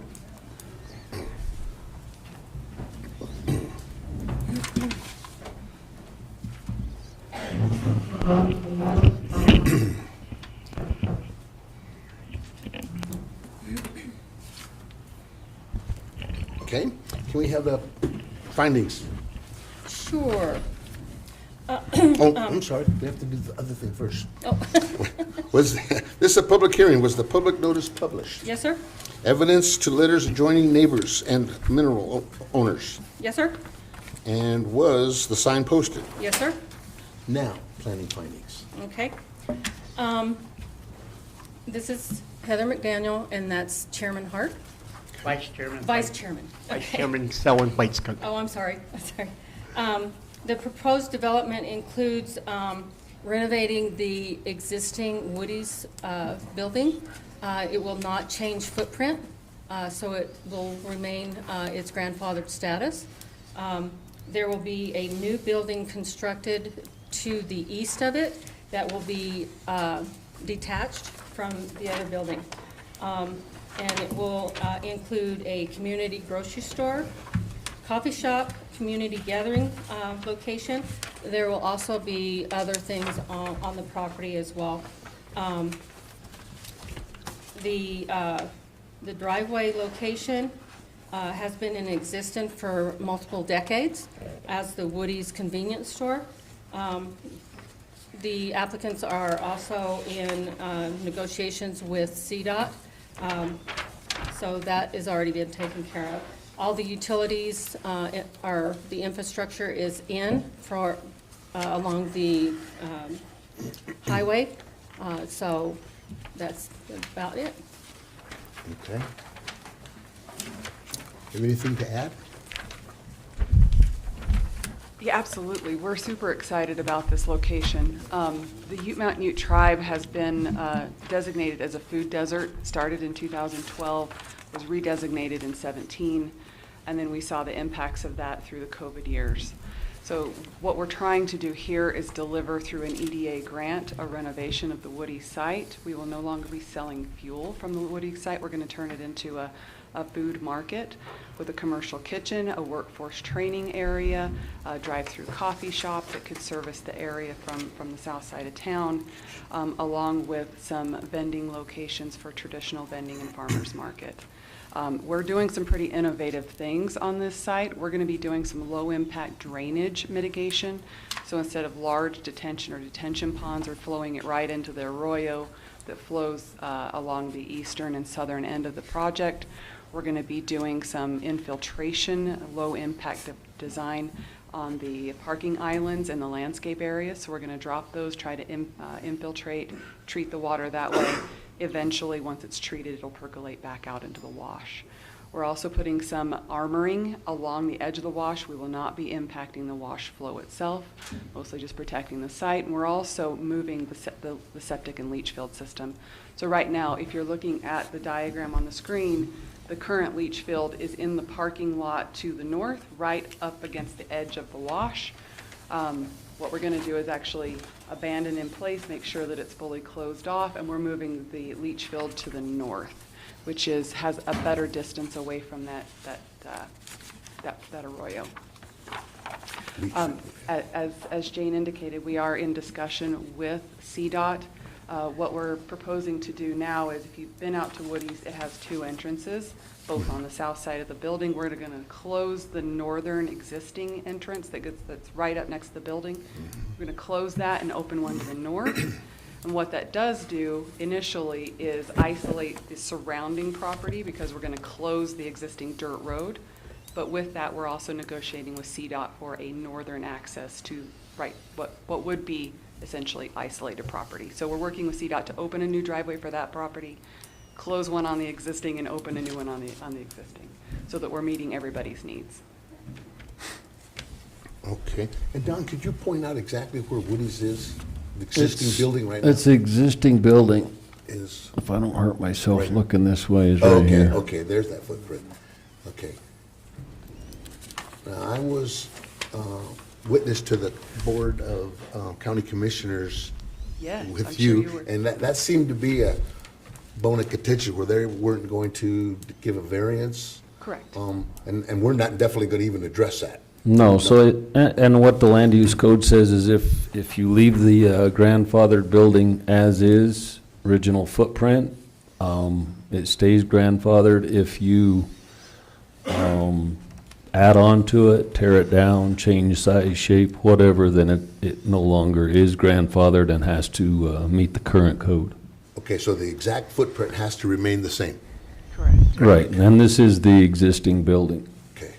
And they are building two additional buildings that are separate. Okay. And they do meet the minimum 50-foot setback. Okay. And I would recommend to the commission, this is a commercial rezoning as well as a high-impact permit, and I would address them that way. The commercial rezoning first, and then high impact, okay. Okay, the commissioners' discussion before we move to the applicant for public comment? I do. Okay. I have not found anywhere in the land use code where it talks about grandfathering.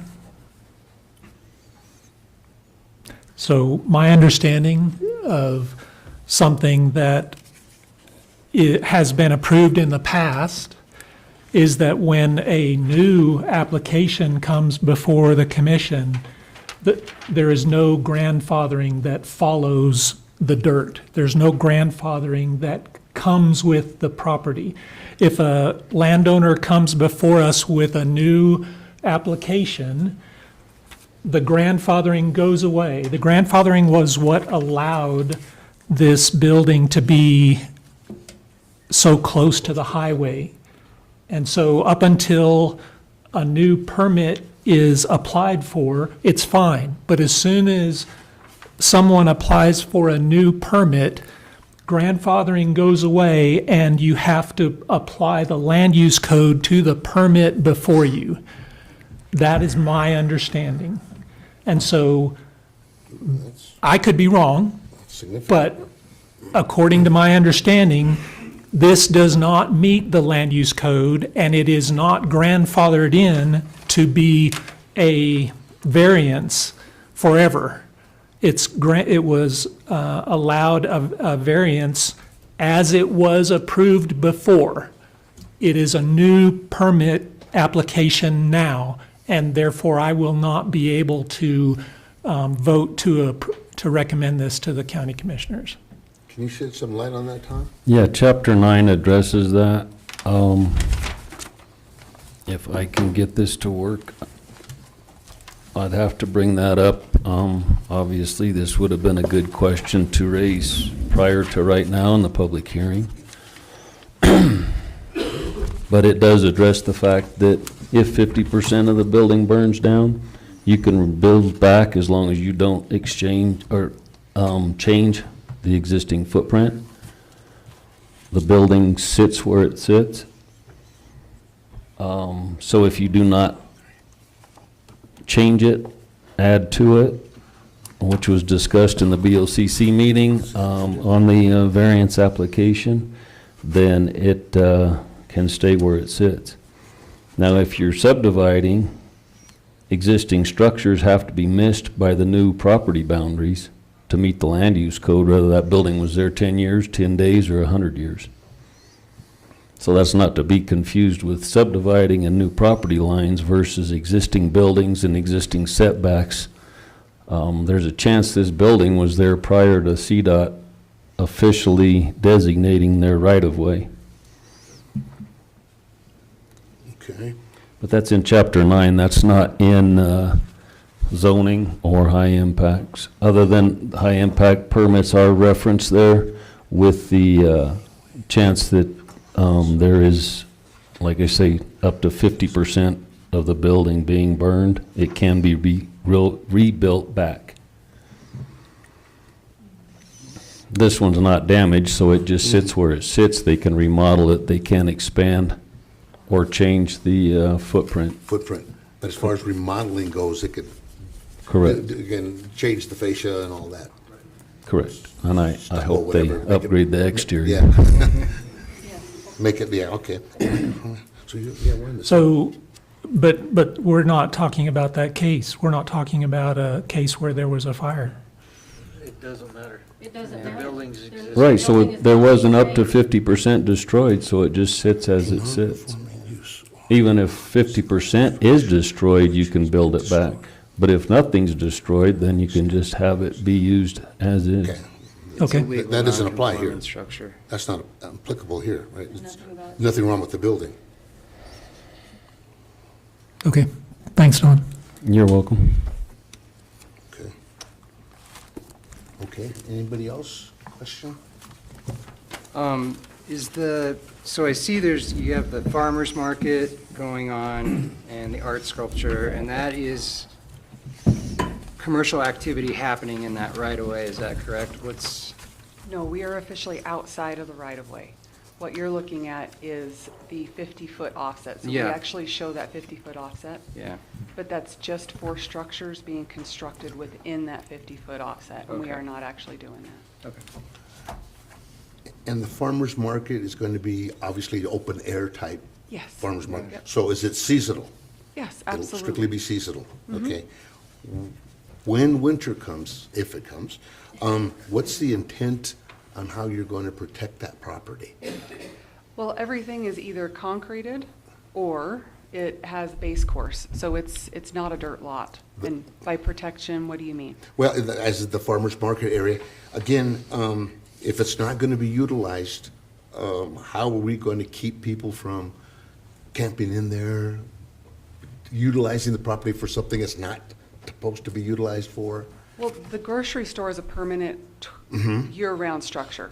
The vending farmer's market area is for warmer seasons, and that's where some of the vendors could come in, do farmer's market if they want, Correct. or vend traditional arts and crafts. But the market itself is a year-round operation. Okay.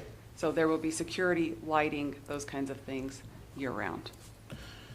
Okay, I'm just looking at this as a nice, I mean, I know where Woody says it's going to be a good use, but during the non-winter months, I see people in the parking area at night partying because it's there. It's there, and that's my concern is, how are you intend to address it? Could you block these roads off, or, and again, the parking in the back, you know, again, is that for Woody's itself? I mean, that's for your market? It's for the market. That's for your market, okay. Yes, sir, yeah. And then So- there's expandable gravelled parking in the back for market days, but mostly the paved parking is for the market itself. Okay, the visitors parking is going to be strictly visitor parking? Correct, yes, for market days. And then everything I guess it would be to the top of the screen is for the market itself. And then we have delivery parking in the back for access to the kitchen and storage units.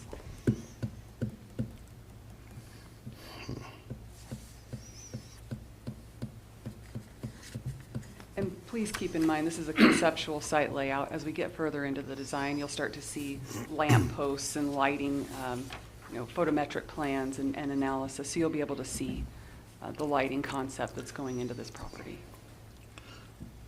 Would there be overnight parking allowed? I don't know that we have determined that yet, but it is not a 24-hour market. It is? It's It's not. not, okay. Not a 24-hour market. It's Okay. a small grocery store. It's just a market. So when the market closes down for the evening, the people that are going to be utilizing the parking are going to be watched by who? Yes, and good evening, Commission, Planning and Zoning Commission. My name is Selwyn Whiteskunk, and I'm the Vice Chairman of the Ute Mountain Ute Tribe. As we design this and are in the planning stages, we will as well address the security issue as well. And we do have a security program initiated within the tribe, as well as it will be initiated in this market area as well. And as time goes on, it will be patrolled. It's not going to be where anybody can just come by and park and camp overnight. It will be monitored, and there will be security presence on the site and in the building 24 hours, as well as yearly, as well as we go forth with this project. Okay. So that's how you intend to patrol it with your security from the casino? Yeah, within the tribe as well. Okay. Within the tribe, within the casino, as well as with other means as well. Video camera that will be as well in the facility itself. Okay. And outside the facility. Okay. Don, if we approve this commercial and high impact, does that exclude or include basically, I want to call it overnight parking, like the casino has at that market where the station is? Or is that, you can't do it, period? I guess that would be an item that would need to be clarified, could be a condition of the motion. Okay. That the overnight parking be either included or excluded. Okay, okay, that's what I was driving at, yeah. Okay, that to me would be a condition that we could put on there. If it's a deciding factor versus recommending it to approve it or deny it, then it would be best to have it as an addressed item. Okay. Obviously, if you wouldn't recommend it with overnight parking, then it would be a condition that there be no overnight parking. Okay.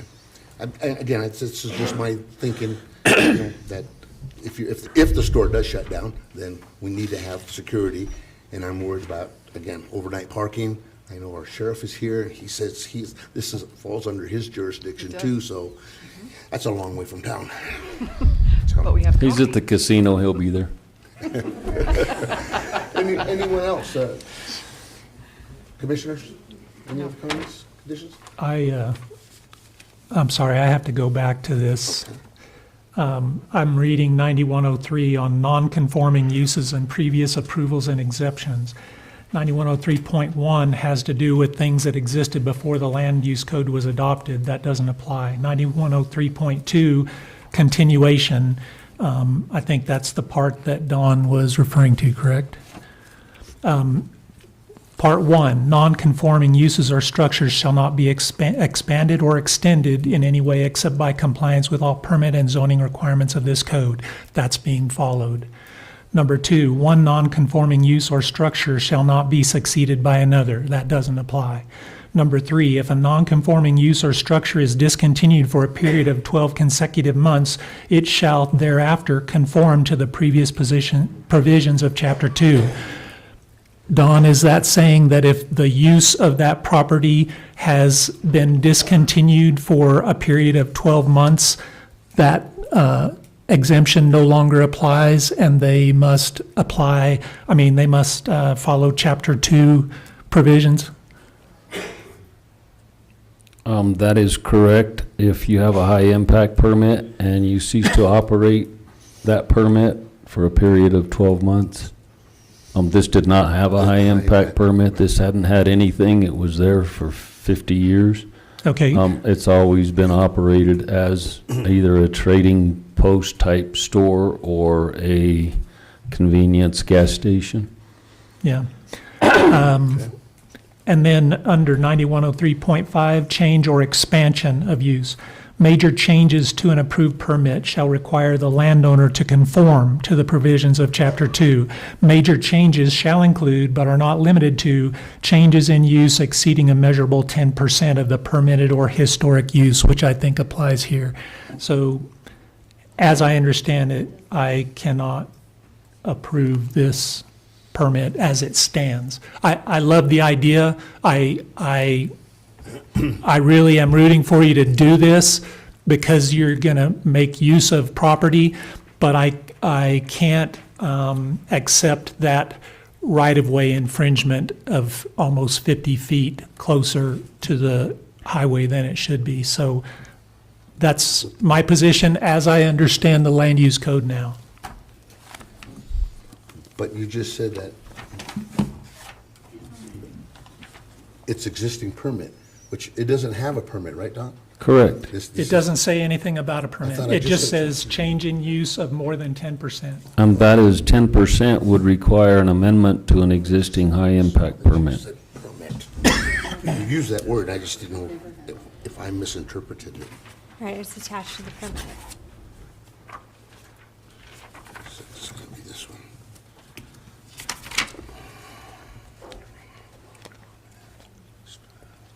And that's the flood. Previous exemptions. Where did you say, you said permit, there it is, exception, except by compliance with all permit, no? I'm talking about. Here? No, not here, this one. Change or expansion of use, this right here. Changes exceeding measurable of the permitted historical use. Well, but there is no permit. It has not ever been permitted. It doesn't matter. The permit was the application permit, not HIP permit. It was the application to do that business on that property at the time it was approved. And that's what I asked Don, if there ever was a permit granted. There never And was. he said No. that there never was a permit. It's been the same Because it's been there 50 operation. years. Correct. So It has never been permitted, it's I just fail to see how operated. that, yeah, can hold, because it was a permit. Then what you're saying, it was approved before the land use code, is what you're saying, It was never reviewed, it just existed. before the land use code. Way Correct. before the land use. Before the highway. Yeah. Right, and the land use. Except that they don't have to provide for the highway? Yeah, may be continued, even if it does not conform to the requirements of the code. At the time. Now we have a new application. Look, it sounds like everybody's okay with this. I'm the only one, so don't let me hold things up. Okay. All right, then, I'm sorry, we're open for public comment. If anybody would like to speak to this application? Okay, seeing none, then we'll come back to us. Can I clarify this? ahead. 9103.1, existing and non-conforming uses, except as hereinafter provided in this section, the lawful use of any building, structure, or land existing at the time of the enactment of this code may be continued even though it does not conform to the requirements of this code. Continuation is you cannot change the footprint, you can't do the non-conforming things in the future or to that. And 9103.5 addresses change or expansion of use, which is what we're talking about tonight. Right, and that conforms with provisions of Chapter 2, which is for high-impact permits, which means if you have a permit and you expand more than 10%, you have to amend the permit. If you have a non-conforming use and you want to continue it with another non-conforming use, you can't. You have to, at that time, apply for the high-impact permit. And the reason there is no high-impact permit was because it existed before the land use code. So that's not a loophole for me. That's not a Okay, an okay for me. okay. And what I would need to do before I could approve this or vote to approve this is to get some clarification from the attorney. Just to clarify, the county attorney will not clarify that for planning and zoning. He works for the county commissioners. So I'm kind of stuck. Okay, well, that's your point, that's your view. Okay, we're gonna bring it back. If we have no further discussion, commissioners, then I'll entertain a motion.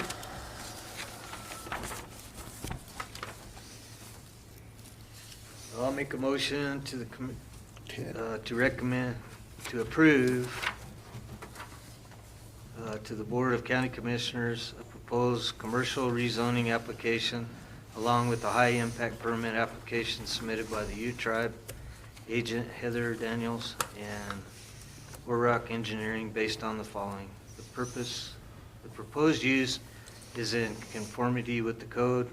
The proposed use shall not generate any significant adverse impacts on other property in the area, and public utilities and services are available or can be made available to support use consistent with proposed zoning.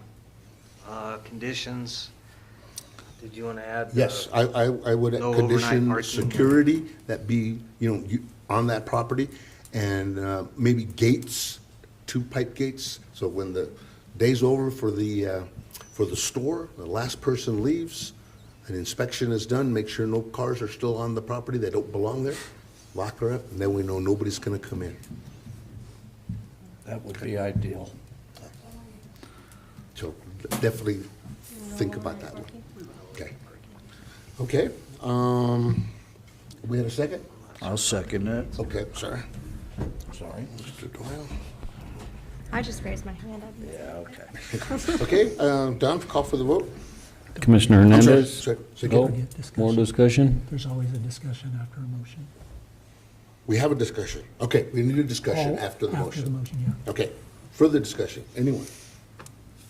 No. Nope, okay. Now we'll call for the vote. Commissioner Hernandez? Aye. Commissioner Saunders? Aye. Commissioner Neergard? Aye. Commissioner Lynch? Nay. Commissioner Armstrong? Aye. Commissioner Doyle? Aye.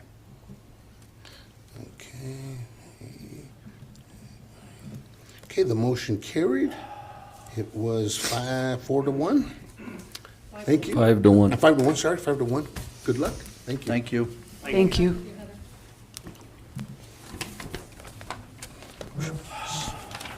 5-1. How come you voted nay instead of abstaining? You're not allowed to abstain. Oh, okay. I didn't know, I didn't know that.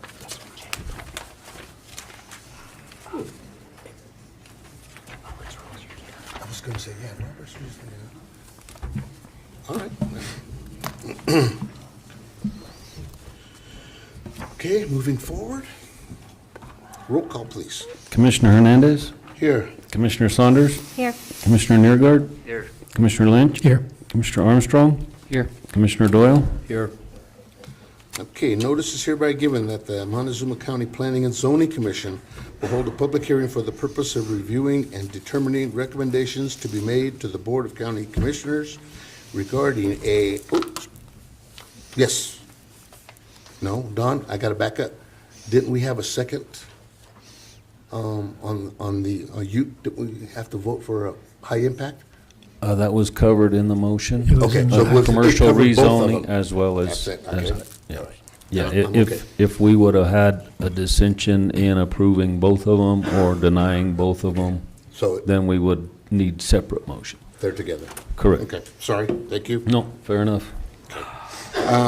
Okay, regarding proposed high-impact special use permit and general planned unit development application submitted by Robbins Family Ranches, Agent Brian McLaughlin, on property located 9900 10010 and 1008 Road 43, Mancos, Colorado, consisting of 32 acres, permitted envelope, more or less, located north of 160, Highway 160, situated in Section 23, Township 36 North, Range 13 West of the New Mexico Prime Meridian. This is a public hearing. Was the public notice published? Yes, sir.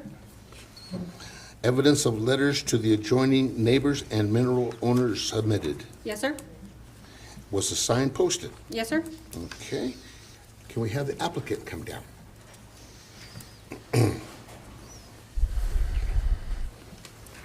This is done.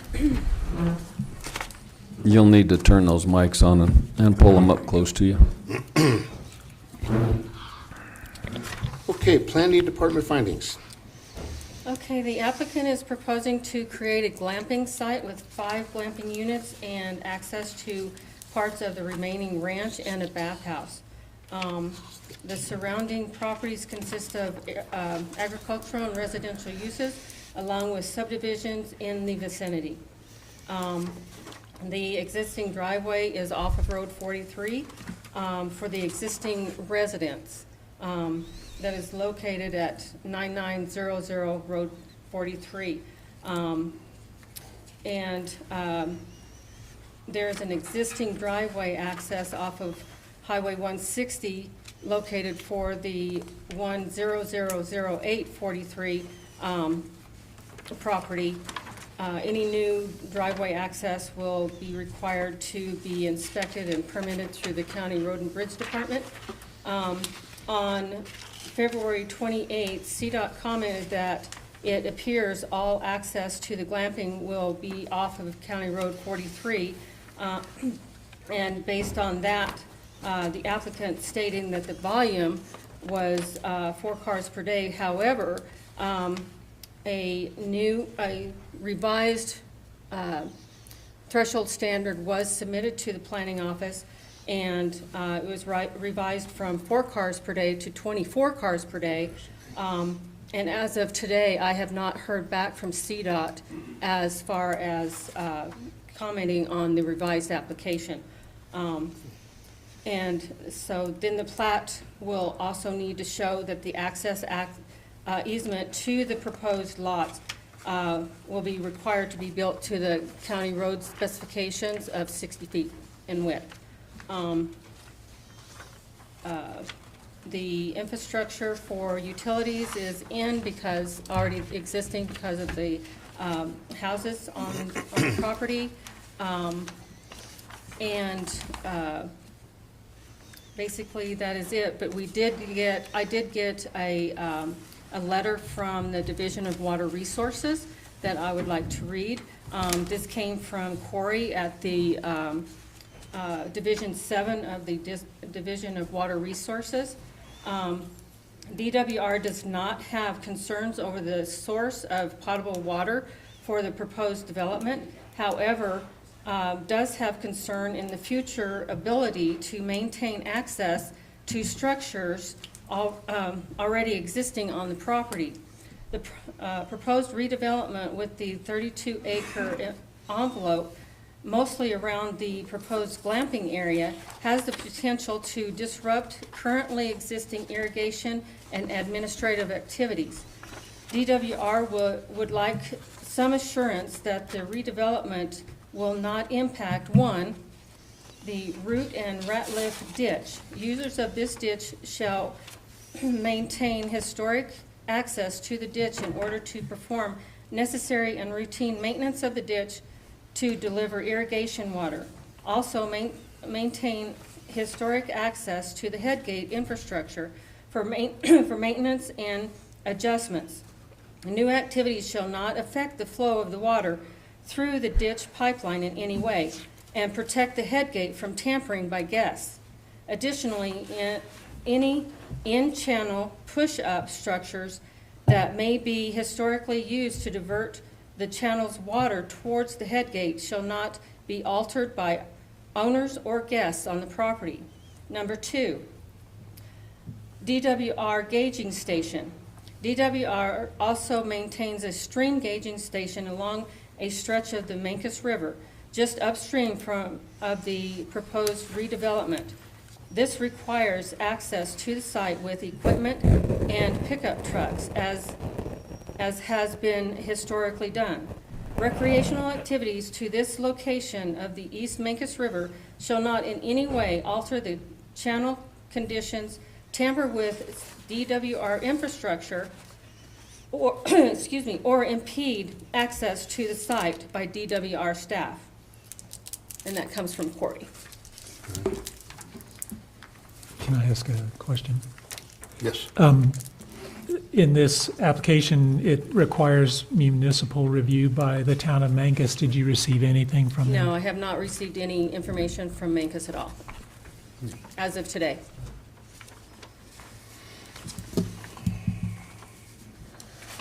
So we're lacking 2 reviews, right? Just to clarify, the city of Cortez's 1 mile zone of influence did not reach Rodan? It doesn't reach Mancos? No, the previous Yeah, one. Yeah, it is kind of out there. And this one, we have not heard anything.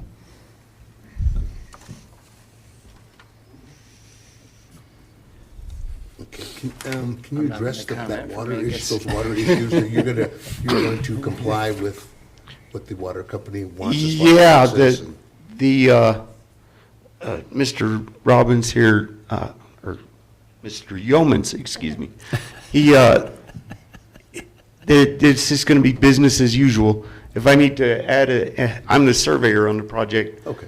If I need to add easement for them or whatever, that's not a problem. Okay. They also ask for permission every time they come on the property, and we've never denied it. Okay. It's through a text or whatever, the conservation district goes up there, monitors the water. We built a fence across there to keep the livestock from coming into the area, and there's a gate so they can come in to their head gates, and they got a lock on their head gates, and I don't see any problem with anything with that. Mhm. Okay. And that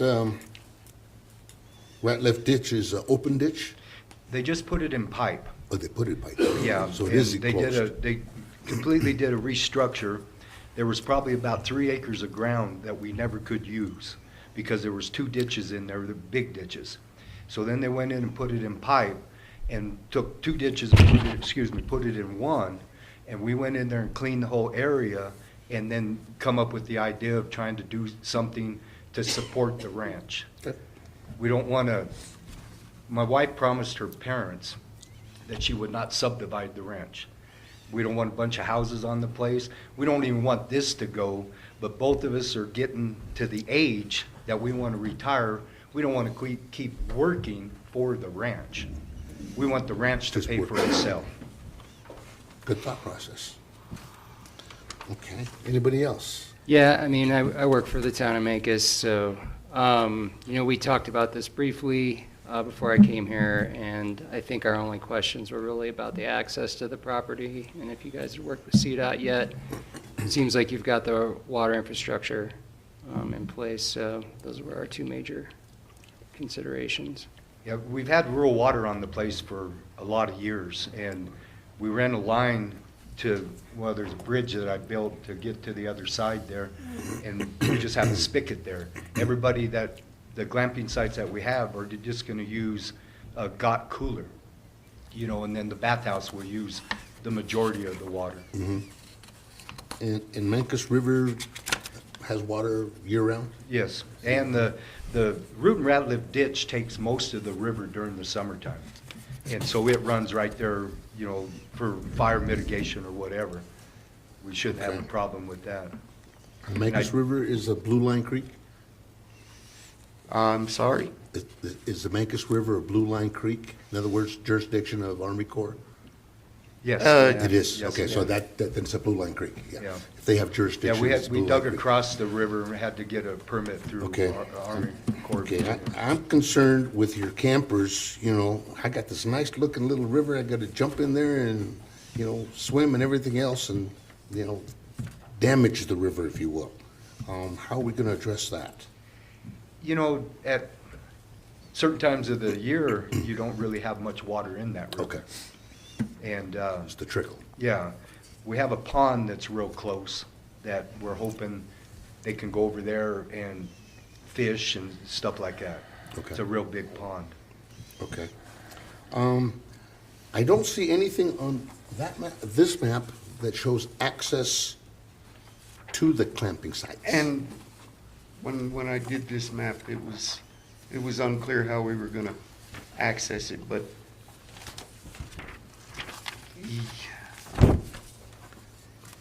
go back to the detail there, Don.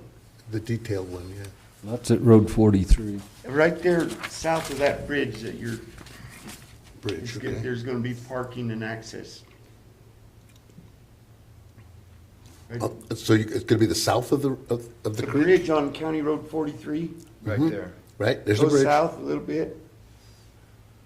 Go south a little more. Right in there is all parking. It's gonna be parking. So there. There's you're an gonna- existing residence that's not shown on the plat.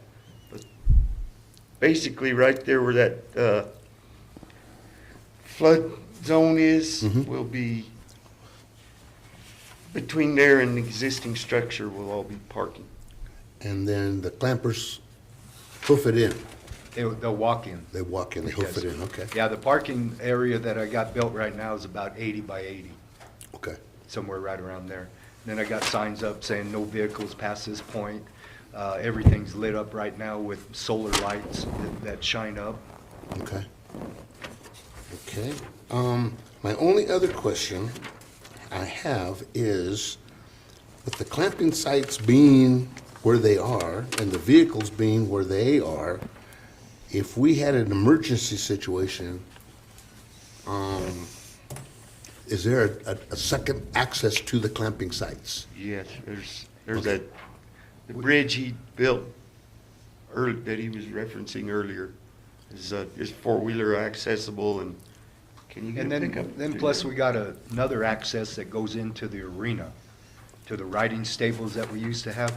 Well, okay, that's down in the And front. It's okay. further to the south, and I built a big enough gate that they can go out that way and then back west and hit County Road 43.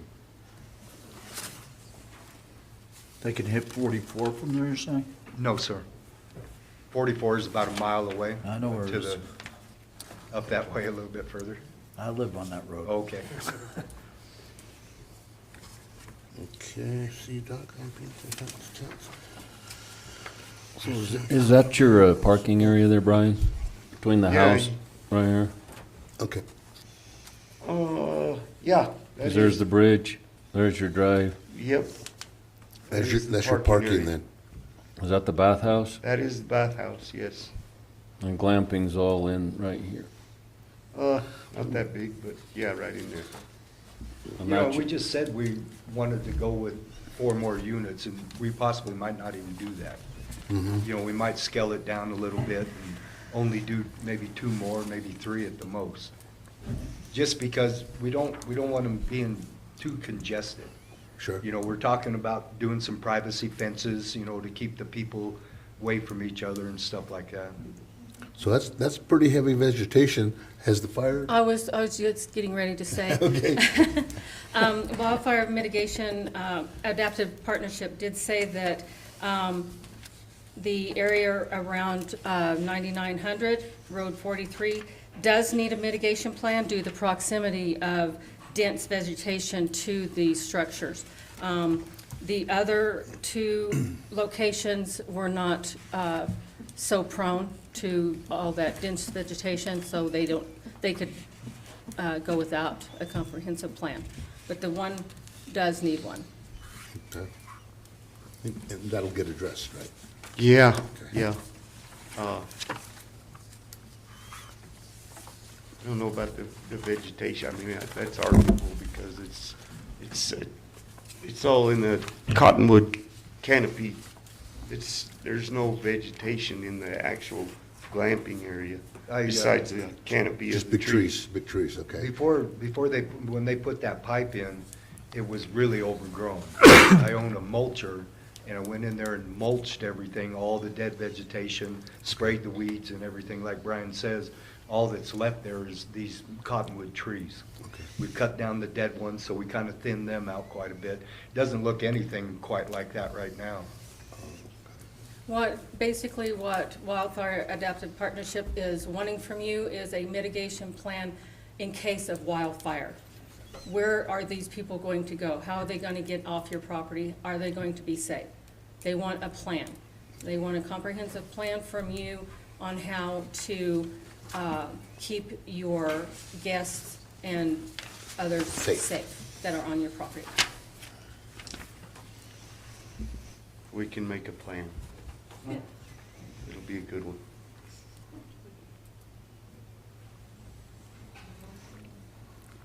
I have a question. I didn't notice it before, but you pointed it out, and now I see it, and that is the floodplain. I see the lines for the floodplain along the Mancos River. I see that there are 4 camping sites right along the river. What are you going to do in a flood? They're going to be on elevated platforms. The ones in the flood zone, they will be on elevated platforms. And there's no base flood elevation through there. It's not designated by the Corps of Engineers or anybody else. So it's just basically, here's the flood zone. And I witnessed, looking at it this last spring, was like probably the worst runoff we've had in a long time. And where it'll be elevated significantly above the flood, anything that would flood. So what I think I hear you saying is that each of those 4 sites will be raised above the elevation that gives us the floodplain that's on this map. Yes, 1.5 feet above, 18 inches above that elevation of that horizontal depiction of the flood zone. And Craig Wickstrom will come and verify that, the engineer, to make sure that everything's built above that floodplain. And I'm assuming this floodplain is a 100-year floodplain? Yes. So it's a little bit of a concern for me, because the scenario that I imagine is that there's a bridge right there that goes across the river, and in a flooding condition, it brings down debris. And so my imagination is that that debris will clog the passage underneath that bridge as a possibility, and that will cause the water to raise above the banks of the river, and you'll have a flooding condition. Obviously, we're talking about 100-year flood conditions, but go ahead. Well, as I stated earlier, this last spring was a good gauge of what was worst case scenario, and it did not exceed. That when they created that flood zone, FEMA, it's way over exaggerated. If you go back towards town just a little bit, it gets really narrow. And that flood zone is very exaggerated because they didn't do any work in the area. They didn't create any base flood elevations or anything of the sort. So they just way exaggerated it. Well, as I understand, a floodplain is based strictly on elevation, so that's a flatter area possibly than the area you're comparing to downstream? No, it's consistently the same slope through there. Okay. Probably all the way through Mancos. So one of the things, it won't hold me up with this application, this particular thing, but one of the things you might consider is in a flood, since these are in a flood zone, what you would do to get the campers out of that zone in the condition of a flood. That might be something you would consider. Brian, I don't think we'd have. You did talk with James, didn't you? What's that? Yes. Yes, and you got your permit. We got a permit from James Dietrich. James Dietrich, the National Resources Manager for the county, did issue them a permit and an elevation certificate. So that's all in their file. I don't think we'd be opened if the water was that high. No, that would mean you'd be flooding 100% of the time, so that doesn't happen, we know that.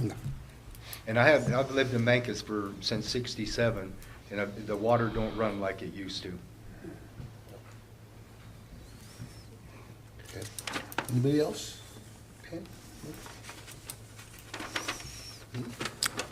I do have something to talk about among us.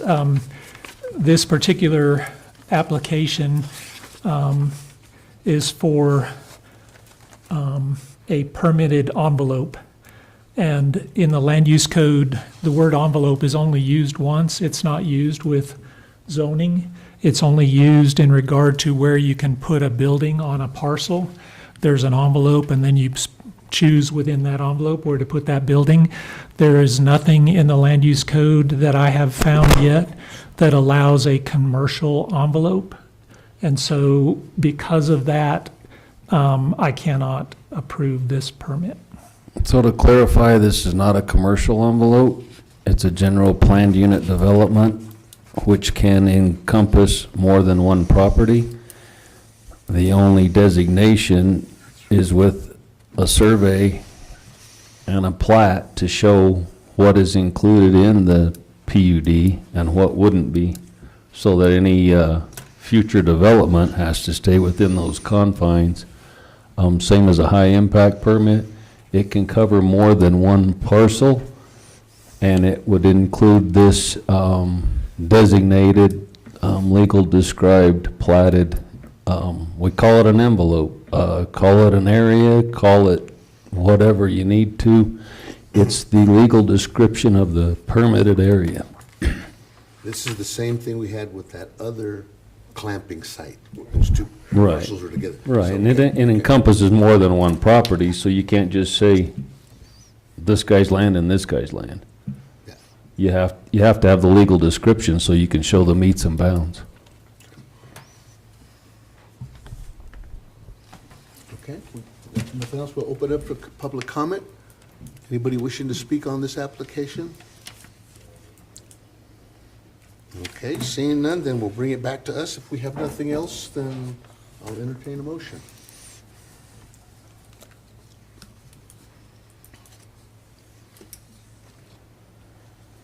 I'll note one concern I have, and that's, I want to go back to traffic, but people turning left from heading east on 160, there is no turning lane there.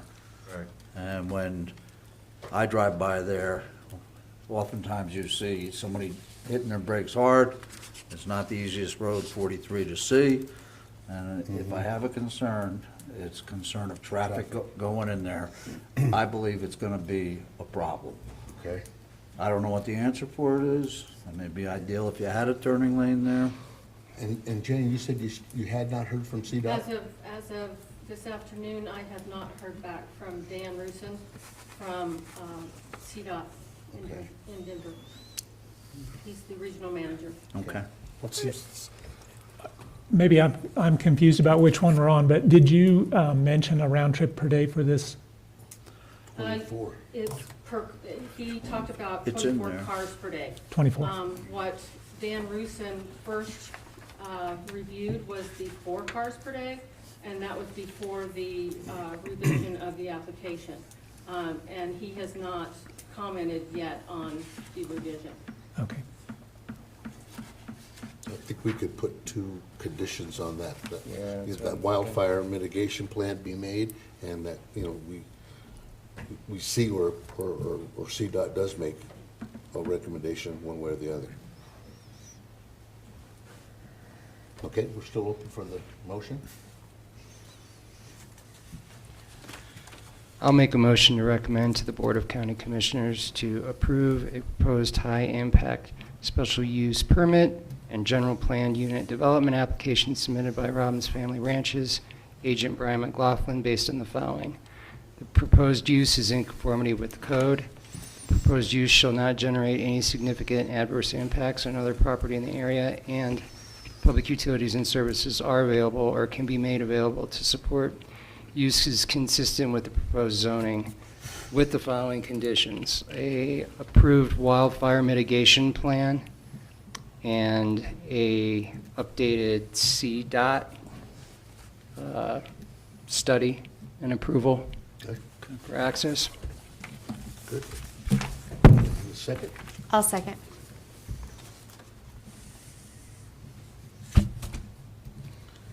Okay. Okay, no further discussion on the motion? Call for the vote. Don? Commissioner Hernandez. Aye. Commissioner Saunders. Aye. Commissioner Nergard. Aye. Commissioner Lynch. Nay.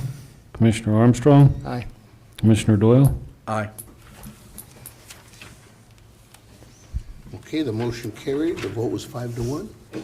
Good luck, guys. Thank you.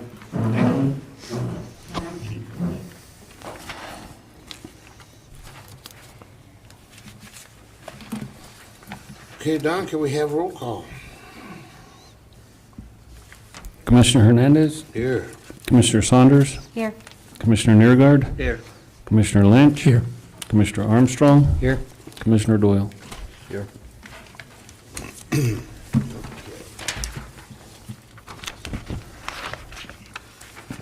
Notice is hereby given that the Montezuma County Planning and Zoning Commission will be reviewing and determining recommendations to be made to the Board of County Commissioners regarding a proposed high-impact special use permit application for a proposed organic biochar facility submitted by Palterra USA LLC. Agent Rolf, help me with the name. Schwinninger? Okay, located at 27930 and 27736 Road T, Dolores, Colorado, consisting of 19.62 and 45.48 acres respectively, more or less, located west of Highway 145, south of Road T, situated Section 19, Township 37 North, Range 15 West of the New Mexico Prime Meridian. Okay.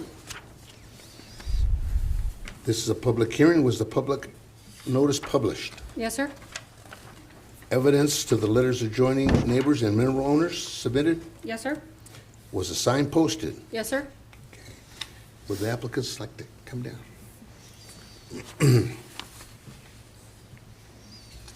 Dawn, did you want to make comment before I started with the findings? You can do the findings. Okay. Okay, Planning Department findings. The applicant is proposing to convert all wood byproducts on the Ironwood property into organic biochar. The surrounding properties consist of agricultural, residential, commercial, light industrial, and heavy industrial uses. The existing driveway accesses for both of these properties is off of Road T that have been in use since 1964.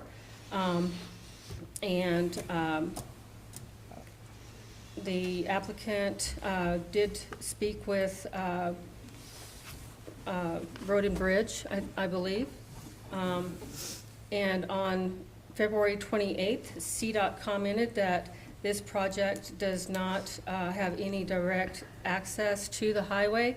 All access is from Road T, and that does not need to have any intersection improvements due to already having AC/DC lanes. And the applicant, because he stated that there will only be 4 large trucks a day into their site, it is unlikely that 4 trucks will increase the traffic by 20%. Therefore, no access permit from CDOT will be needed. But if that number exceeds, then CDOT will need to have a permit from the applicants.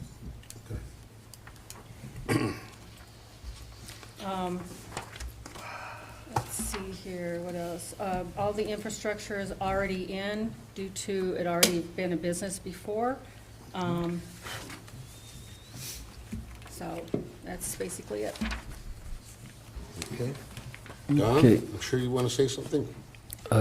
Yeah, so as of the first of this week, we were given some information, and it directly, we normally don't have any legal aspects that we take into account, but in this case, we have been notified that on the application, there's actually 2 parcels, What's noted here is one of the 50% owners on the smaller portion that contains the buildings and where the operation of this project would be located. We have found out that this is in litigation as to who the actual owner is. A court date has been set for May the 9th. So you guys could continue this to find out the exact status and ruling of who the actual owner is, so that if we move forward, you could go through and address the items in the land use code. But if we've got the wrong owner on the application, then we're kind of going maybe beyond where we need to go at this point. So you can move to continue this until May the 9th, at which point there's supposed to be a resolution on the actual, May 9th. May 9th, so that would be June. Well, that we actually meet on May 9th, so that date is set May 9th, so we could hear that evening. But the application would still not be correct. It depends on the result I'm of going to the get the results at 3 yeah. o'clock, the application. Right. And then we couldn't get it fast enough, sorry. Well, this would be continued. If this stays status quo, then we can move forward with it. If there's a change, then we'll have to, have a new application done. Right, that's what I'm saying. So if we continue it, it'll more likely be continued till June. 'Cause if it- No, if- I would, can't. I It would would, depend I would on- recommend to set the date You have to set the date. to the 9th. You have to set the date. Now, if something happens there and there's no resolution, obviously we'll address it Well, on May, the yeah, May 9th. 9th is our meeting. Yeah. Correct. And that's what I'm saying. How would we get our If the What you're saying application's the is, same. by then, possibly the litigation will be resolved? Resolved or decided that day. I don't know what the conditions or the arguments, if it's a Yeah. one-day Because it was deal pub- or a 5-day Because it deal. was public noticed in the newspaper, P&Z has to make a motion to either continue, whatever, and you have to have a specific date to continue it Yes. Yeah. by state statute. Continue it to a date certain so that the Yeah. public date is certain, aware of that date. which I would be more Because the comfortable public in needs to know June, what because date. we would have a chance to review our packet, and not Well- rush the May 9th. Well, nothing would change but the application. So it doesn't have to be published again, doesn't have to go through Right. that. Not if you continue it. If this ownership is accurate, correct, and found so in the court, Oh, I see what you're saying. I we're see. dealing with the exact information on May 9th. But if it doesn't. If there's it a changes, order, then Then we have to go through the process again. Okay, so And you're we- saying to continue it has till to May be 9th, renoticed. and that's going to be provided that that the owner remains the same. Right, Got it. that's up to the commission, that's not up to me, but if that's what you would like to do for clarity, then that is more than appropriate. Could you restate what it is you're proposing? That we're going to continue this because of the application, or there's litigation. When you say continue it, what does that mean? That we're means going that to. we're not gonna We're not addressing it now? Correct. Bumping it to May We're gonna 9th. go to May 9th. Continue. But because Nothing it's a changes. public notice, we have to, you as a commission will have to make a motion to continue it to May 9th, because it was notified. And the reason we would do May 9th is if the litigation goes this way, then Right, everything I stays got the that same. If part, it goes right. this way, then we got to change. Yeah. So, Mr. Commissioner, Can I ask a question? sure.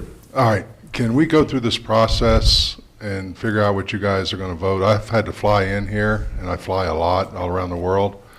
Can we go through some kind of a process, and then if the way it resolves on May 9th, we don't have to go through all this again?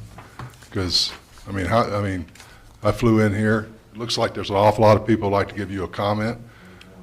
We'll be back. Please, hold on. So, They don't need to fly. So it's really, the litigation is if it's Ironwood owns it or Mark Hartman, which are the same people. No, they're two separate legal entities, and that has to be established. Please, sir. Please, please. Hey, we're not gonna debate this right here. Refrain. We are not debating that here. I'm We're just not- asking if we can go through the This is process, above answering our pay questions you grade, have. above our pay So, grade. it's up to the commission as to how you would prefer to proceed. You can, We can, I'd like to make a motion to continue it to May 9th. Yep. I agree. okay, we have a motion. Okay, wait. I'm gonna- Sorry.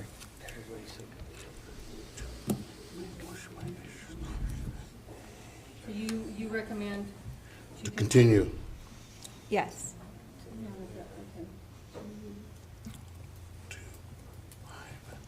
I'll second.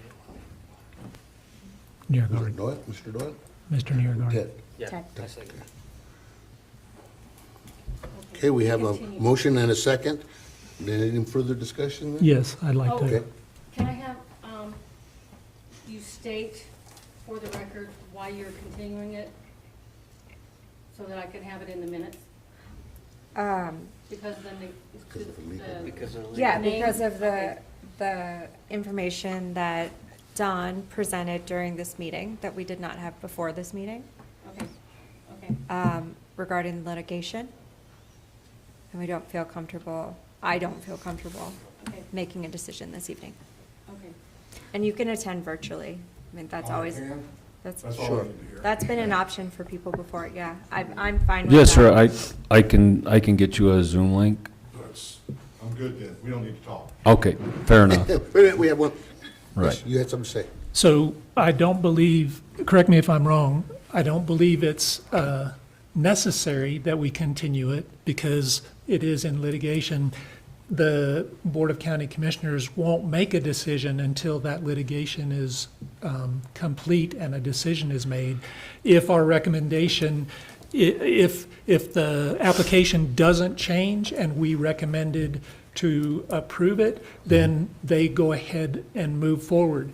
If at that time we've recommended an application that no longer applies, then the process starts over automatically. So I don't believe we would, we're not held to any legal or anything if we go ahead and approve what we're looking at before us as we know and it's been presented to us. And if it changes, it will require a new permit.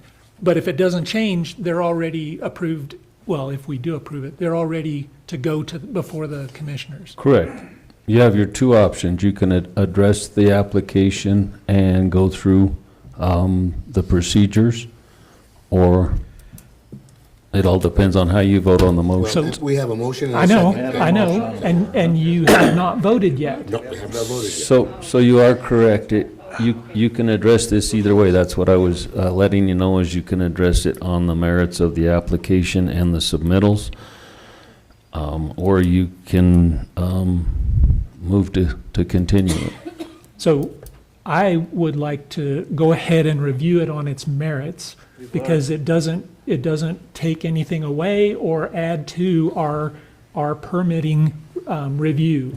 And I think we'll be fine whether we approve or not approve unless the litigation says that the owners are different. And then it automatically goes to a new permit after that. So I would be in favor of going ahead and reviewing it tonight. And if we do that, that would require that on the motion that's on the table, we have to vote that down first in order to hear a new motion. Sure. Correct. Okay, we have a motion and a second to continue this application to May 9th. Call for the vote. Commissioner Hernandez? To continue. Okay, yes. Commissioner Hernandez? Aye. Commissioner Saunders? Aye. Commissioner Niergaard? Aye. Commissioner Lynch? Nay? Commissioner Armstrong? Aye. Commissioner Doyle? Aye. Okay, it's going to be, then this application will be continued on May 9th, no matter what the outcome is with the legal side. May 9th. And that is May 9th. I think I misspoke and said March 9th, but that would May be 9th. May 9th. May 9th, sorry. Correct. March 9th is already done. No, he said May. heard. Okay, so that takes care of that motion to, motion to, motion to, Stand outside. motion to continue. I don't know, I don't know how, what the court thing said, or if it's a 1-day, 2-day, 9-day. We didn't know anything about it. Oh, Vote was 5-1. Okay. Praise you for your studiousness.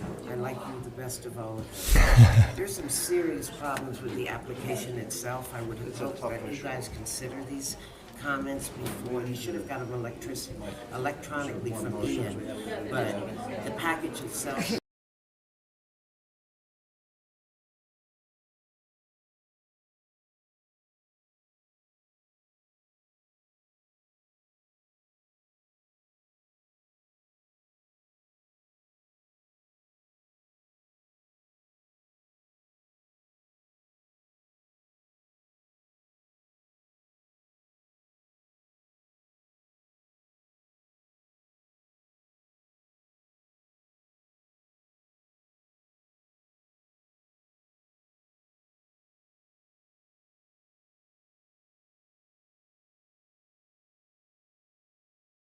Discussion afterwards.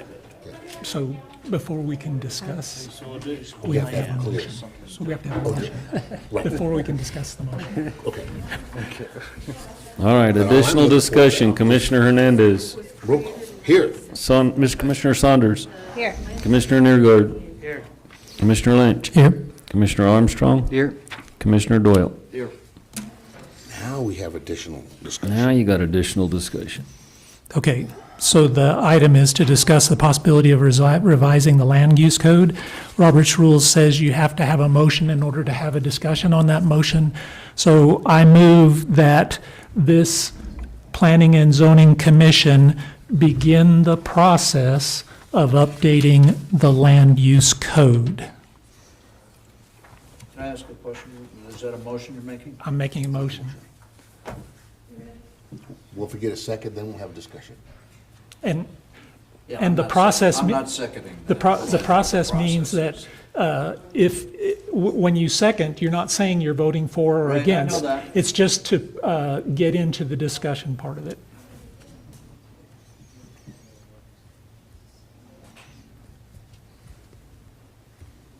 Ted, anything? Can I second? I'll second. You can vote. I'll so You can second. I'll second. The second. Just have this Mr. Armstrong, okay. conversation. So, Jason. Yep. so Lynch, motion, Mr. Armstrong, seconded to revisit the land use code. Now we have a discussion. Okay, so what's the process by which that we follow to go through that? Is that a public discussion? I know Not you at know. first. I'm sorry? It will come to Not a, at first, oh, okay. so And who decides what you that? would do is you would go through and individually and then collectively come up with the specific items, exact wording, exact paragraph, punctuation, line item that you are recommending to the county commissioners to have changed. And then at that point, we can present those recommendations to them. They can evaluate it 900 times out of 10. They will send it back to you to do something different, but it's up to them to decide what they do want to address and deal with and what they don't. So they will respond. You may have to revise it, come back to them with whatever they come back with that they would like to see. At that point, then a public hearing would be scheduled. If it's minimal reference numbers, I don't know. I've checked with Ian if changing reference numbers can be done administratively if we know they're wrong. We've done that with state statutes that no longer exist.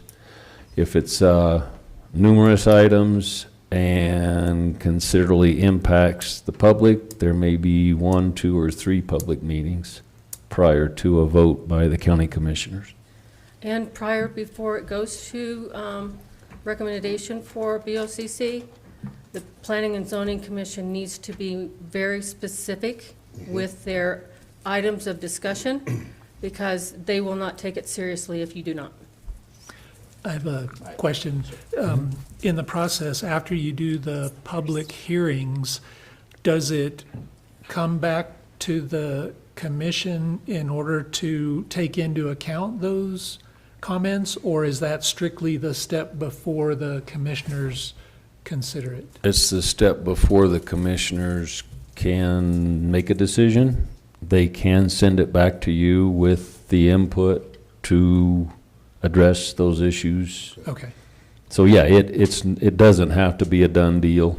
okay, At that point, it can Yeah. go back and forth, and, I mean, the last time we did this, it took probably 6 or 7 months. yeah, It took a very long time. yeah, And we ended up at 10 items out of 20. yeah. There goes your summer, Mr. Gold. There goes your summer. And you may, I mean, it just depends if, This will take a while. you know, how much you want to try and do at one time. Is We there a have- we have more cleaned up thoughts on that. Word We have more thoughts on version that we can work from? Of Yeah, the we land use would code? definitely need a Word That- Word document to The work Word on. document I sent you didn't work? No, I didn't see it. You sent a Word document? I didn't see a Word Yes, you did. You asked me last week and I emailed it to you. Me? Yes, your name's Haley, right? Must have gone to I junk. saw that Mike had put forward a whole series of Yeah. different things that, Those- specific things. And those were just examples. Those were just examples, and I'm sure there's. Yeah, more. there are I know more. you've gone through this. I saw been a Don long sent week, back and on it's at least one Thursday. comment that, well, definitions, yeah, they're gonna be subjective. I think some of those subjective ones are pretty important for us. This is what, Mike and I were discussing, that these land use codes mean different things to each and every one of us. So we need our individual interpretation of it. And then we'll bring it together, massage it, and now we have that one. Next. I would highly caution you on trying to describe a subjective term. Yes, because Dude it may mean dude something. ranch, I would not touch that with any kind of language. A what? A dude ranch. A dude ranch, oh, okay. You mean guest I ranch? mean, The interpretation ranch, may a be guest something ranch. different to Yeah. some, Are they the everybody same? else. Dudette ranches. A That's dude not in ranch, there. a guest ranch There's a are dude the same to me.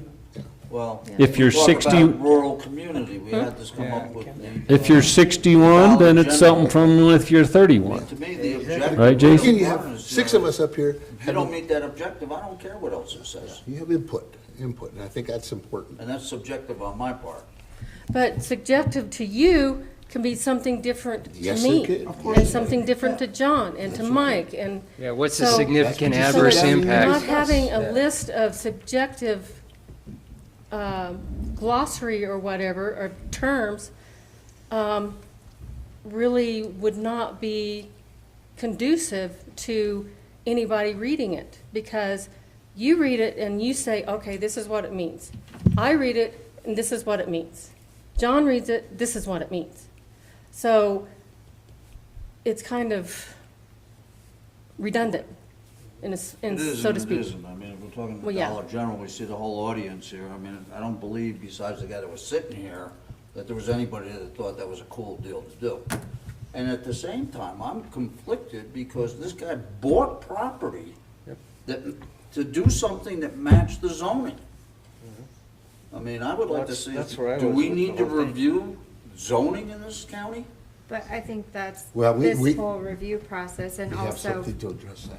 understanding, like, the lens in which everyone looks at it's gonna be different, and what, it was 25 years ago, right, that it was finalized? So that'll make a difference too, like, what's changed in the county, what are the population needs? So each of us will come to it with a different skill set to address that. And in regard to that particular case, we didn't say that he could not have a business. We said correct. this particular business is not a good fit for this permit. It doesn't mean he can't have a Yeah, business. you could have a saddle shop there. Exactly. Something else might be better there than a dollar store. I totally agree. So. I don't even like the one in Mancos for God's Yeah, sakes. so we're not telling him he can't use his commercial property for commercial use. That's not what we're saying. And that's why we have the ability to interpret it. Like, this has adverse impacts, this doesn't. Right. And that's why we have a P and Z board of this size, because of differing opinions. And I'm fine. Yeah, all I want to know is specifically, what's the process? What process are we going to follow? Are we allowed to meet together outside of the public to talk about it? No. No. In no way. But- And if we want Well, to you, say something, yeah, I need to send it to you you. can, You can route it around. you can meet as long as we do a public notice Right. that you are meeting. we're And it's a public, Even if it's we're in not here making and it's open to the decisions. public. yes, So if we you're can have, like, a discussing work something session. and all Workshop. of you meet, it's a public hearing. Right, so we have to have So it. what we're doing right now, are we allowed to have a discussion like this? Yes, because we Yes. just had a public. Yeah, Because this, it's a this, public hearing. we have not closed the, public meeting yet. These people didn't have to leave, they could have stayed. you know, it's just- But they had a purpose here, so. Yeah. And Mike, I misunderstood you. I thought you wanted to discuss all those items. Oh, no. I was just. That's why I said it's gonna take a while. I just wanted to give you examples of some of the concerns I had. Fair enough. You probably have more. I do. Yeah, I mean, And I have. it's more than that. It's way more. Absolutely. Yeah, it And just- that's why I feel I don't- there's yeah, such I a don't think it's need. problem. I mean, I So- don't disagree. So it just depends if you wanna start big and whittle it down, or if you wanna address certain chapters first. I think, yeah, I It's a would work in chop it process. up And- personally. Correct me if I'm wrong, but I don't believe we're required to do it all at once. We can do No. one part, whatever part we choose, and put that through the process while we start another part. Is that correct? Correct. True. And I would recommend, As if you long guys as wanna there's work sessions. We didn't tackle, do that if you wanna last time. tackle a chapter, Yeah. well, pick 4 or 5. 5 references 7 copies of 24 by 36 drawings. Great. Or chapter 2, where you have to go to the commissioners to get approved, to go to P and Z, to get get approved, to go to the commissioner. Oh, yeah. Yeah. That's an easy one. Yeah. Yeah. So there's some stuff that, you know, you might have 25 items, but 12 are just clearing stuff up and this makes no sense. Right. And we have different legal counsel now than what we had before, and it's different. Do we have any legal counsel? No. BOCC only has Ian. So when you take it and present your proposed changes, then the county attorney will advise the county commission. Yeah. Yes. So if I have a question about where these 15 round trip count thresholds got set, and we wanted to have a conversation, that's actually not something we can change, right? Because it's really not in the land use code where that came from, right? It's in, Yeah, it's in the not land where use it code came threshold from, but it Well- is a threshold standard. Okay, so It's we in the could do land that. use code. Yeah. So if you wanted to see that changed and you can show good Wow. reason for doing it, then, I just that would want to know be- where it came from.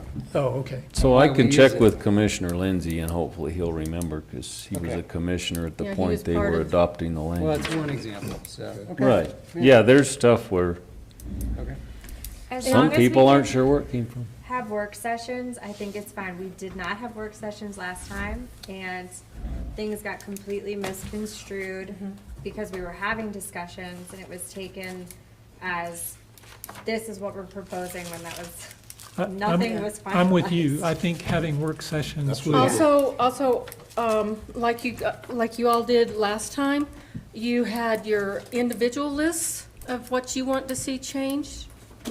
And then you all come together and discuss all that, and then decide which ones are really pertinent and which ones, you know, make them 1, 2, 3 prioritized. Yeah. And that seemed to have worked a lot better for you guys Yeah. through the process. I think taking a section at a time is a good idea. And my only concern there is, they tie together, like, if you change something in here that is related to the HIP, you have to look everywhere HIP is in the rest of the land use code and make sure you didn't just contradict what it said over here. Yeah. Or change it there too, and there too, and there too. Yeah, exactly.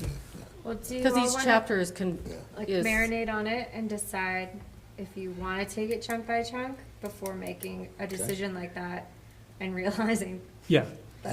But I would recommend just to jot down your top 3 things you've run across. Well, Mike, you're gonna have a problem, Jason's gonna have a problem, but, stuff that's come up or that we've covered, be a good place to start, not necessarily chapter by chapter. And Stuff that's simple references and stuff can be cleaned up. can you get clarification on that? How far we can go to correct technical? Yeah, I checked with References and Ian to stuff? see if we can administratively change a reference to a wrong paragraph, Yeah. because the public does not care. Yeah. And he agreed, but he doesn't, he'd have to look into it and see. Okay. So we have a motion on the table, and it's been seconded. What was the motion? Can you repeat it?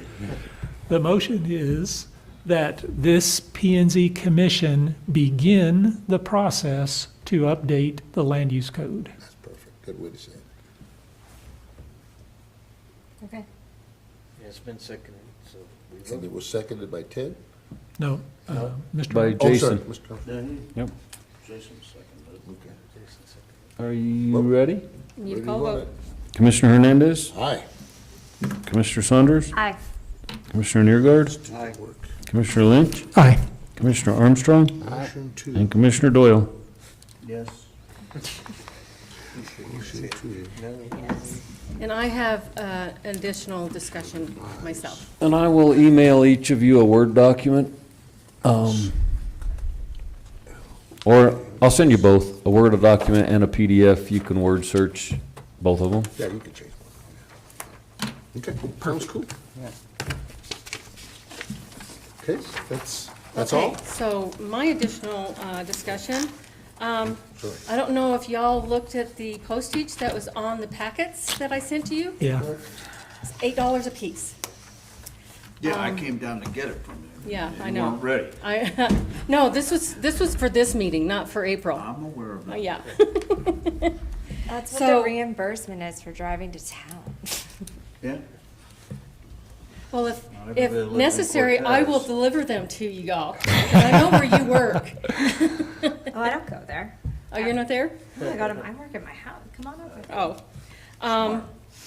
These, the request to come and pick them up at the planning office is because the Postal Service has increased their fees exponentially. And so for these packets are very expensive to send out. Plus, they are going to be rerouting Cortez's mail to either Albuquerque and Denver, Or Denver, both. or Denver and Albuquerque. So, Welcome to Dolores. yeah. So, And so for the sake of getting people, I mean, to get them to you in a timely manner, we'd have to cut them off now yeah, for we would- April. Yeah, And yeah.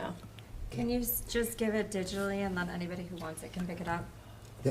Yeah, that's gonna be my concern, that To who? I'm not always gonna come to town, but if you tell me or can tell us a specific date that they will be ready, like. Yes, I will email second all of Tuesday? you and let you know exactly when I Okay. have them ready and when you need to come by and pick them up. That'd be Okay, perfect. then I can email you back that says, oh, I got somebody else that's gonna pick them up for Yeah, me. yeah. So, And we're good. y'all don't have to pick them up. Just if you have somebody designated to pick them up for you, just let us know who that is. just let us know who it is so that Perfect. I don't just randomly give it to Perfect. And somebody. we can email them to you as well. Yeah, we but can email them, you but got if. There's no reason for you to get them and then print them out. Do you if know you how don't long have it a takes to printer- print 69 pages on a I'd rather home? read it. Oh, Printer? yeah? Yeah. A And long so- time, and that so- was just number 6. I'll drive Yes. the 25 miles. Albeit that the last applicant had 70 pages. So, yes, that was a little. That's the one with the misprint? Yeah. Yeah. And, but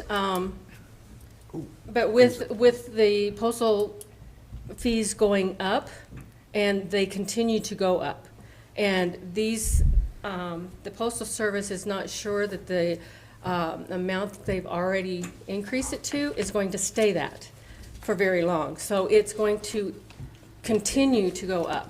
And so, yeah. And the big issue is it being rerouted. And, yeah, I would have to have all the packets ready for you like 3 to 4 weeks ahead of the meeting, and we don't have applicants that quickly.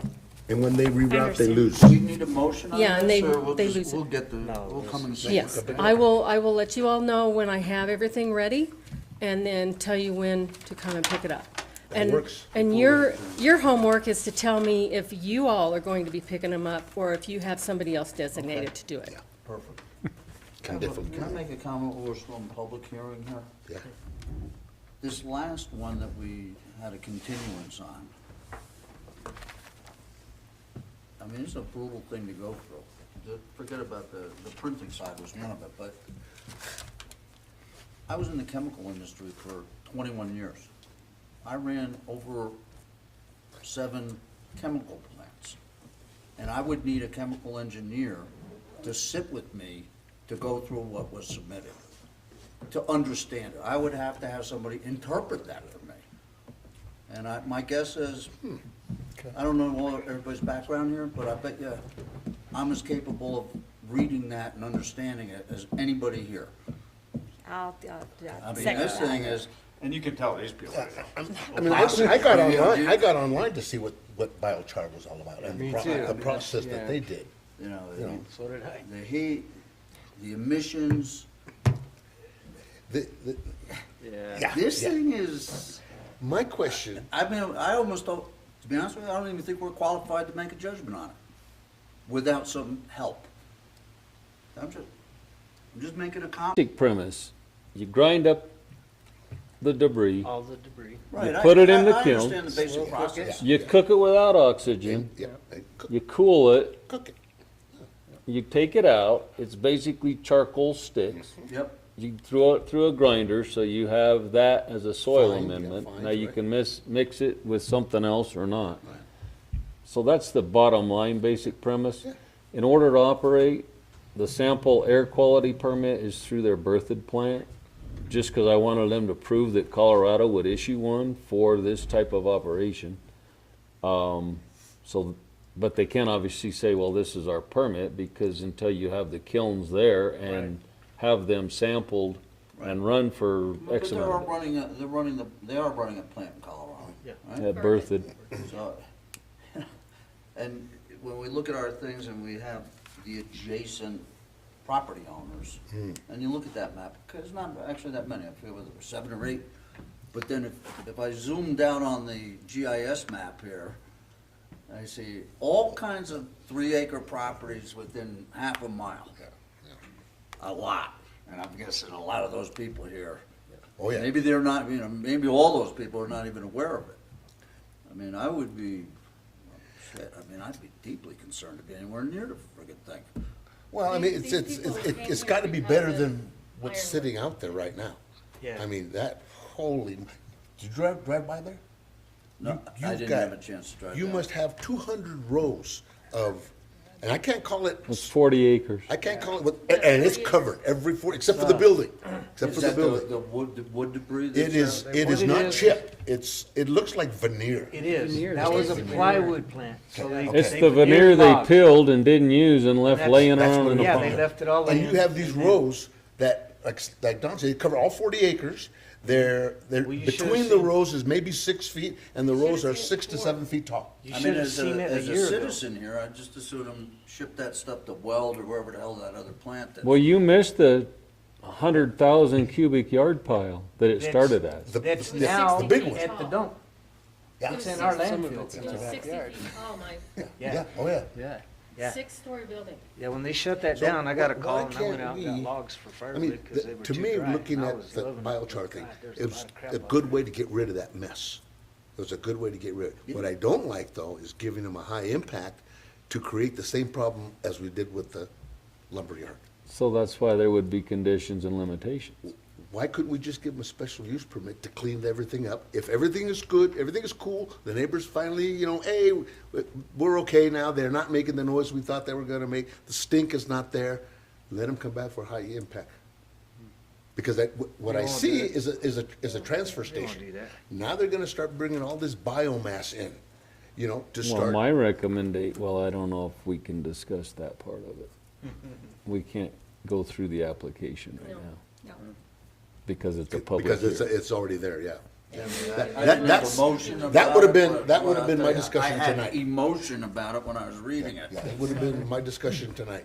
Yeah. Yeah, we can't discuss it now because you made a motion to continue it. And this is a And public the hearing and we're not hearing is done. open to Nobody hear told you to it. leave. Get your butt back here. We didn't adjourn. Yeah, we're not adjourned. Until somebody makes a motion to adjourn. I move that we adjourn. Second. Well, that was quick. All in favor? Aye. Who's second? Do you Ted, want these documents people handed us, Jane? What is it? There's various Nine things that to- people were shoving at us. Yeah, we got all kinds of paper. Oh. 9:12. Well, the petition, I already got it. It's this one. Mary O'Brien. Good I don't think meeting, she gave Mr. it to anyone but Chairman. me. Oh, the end one? that's my second one. Yeah. Yeah, I've got the petition. Second one. Who I've was got that all of lady? it. I got that one. Who doesn't like us? I don't know. I'll take it, thank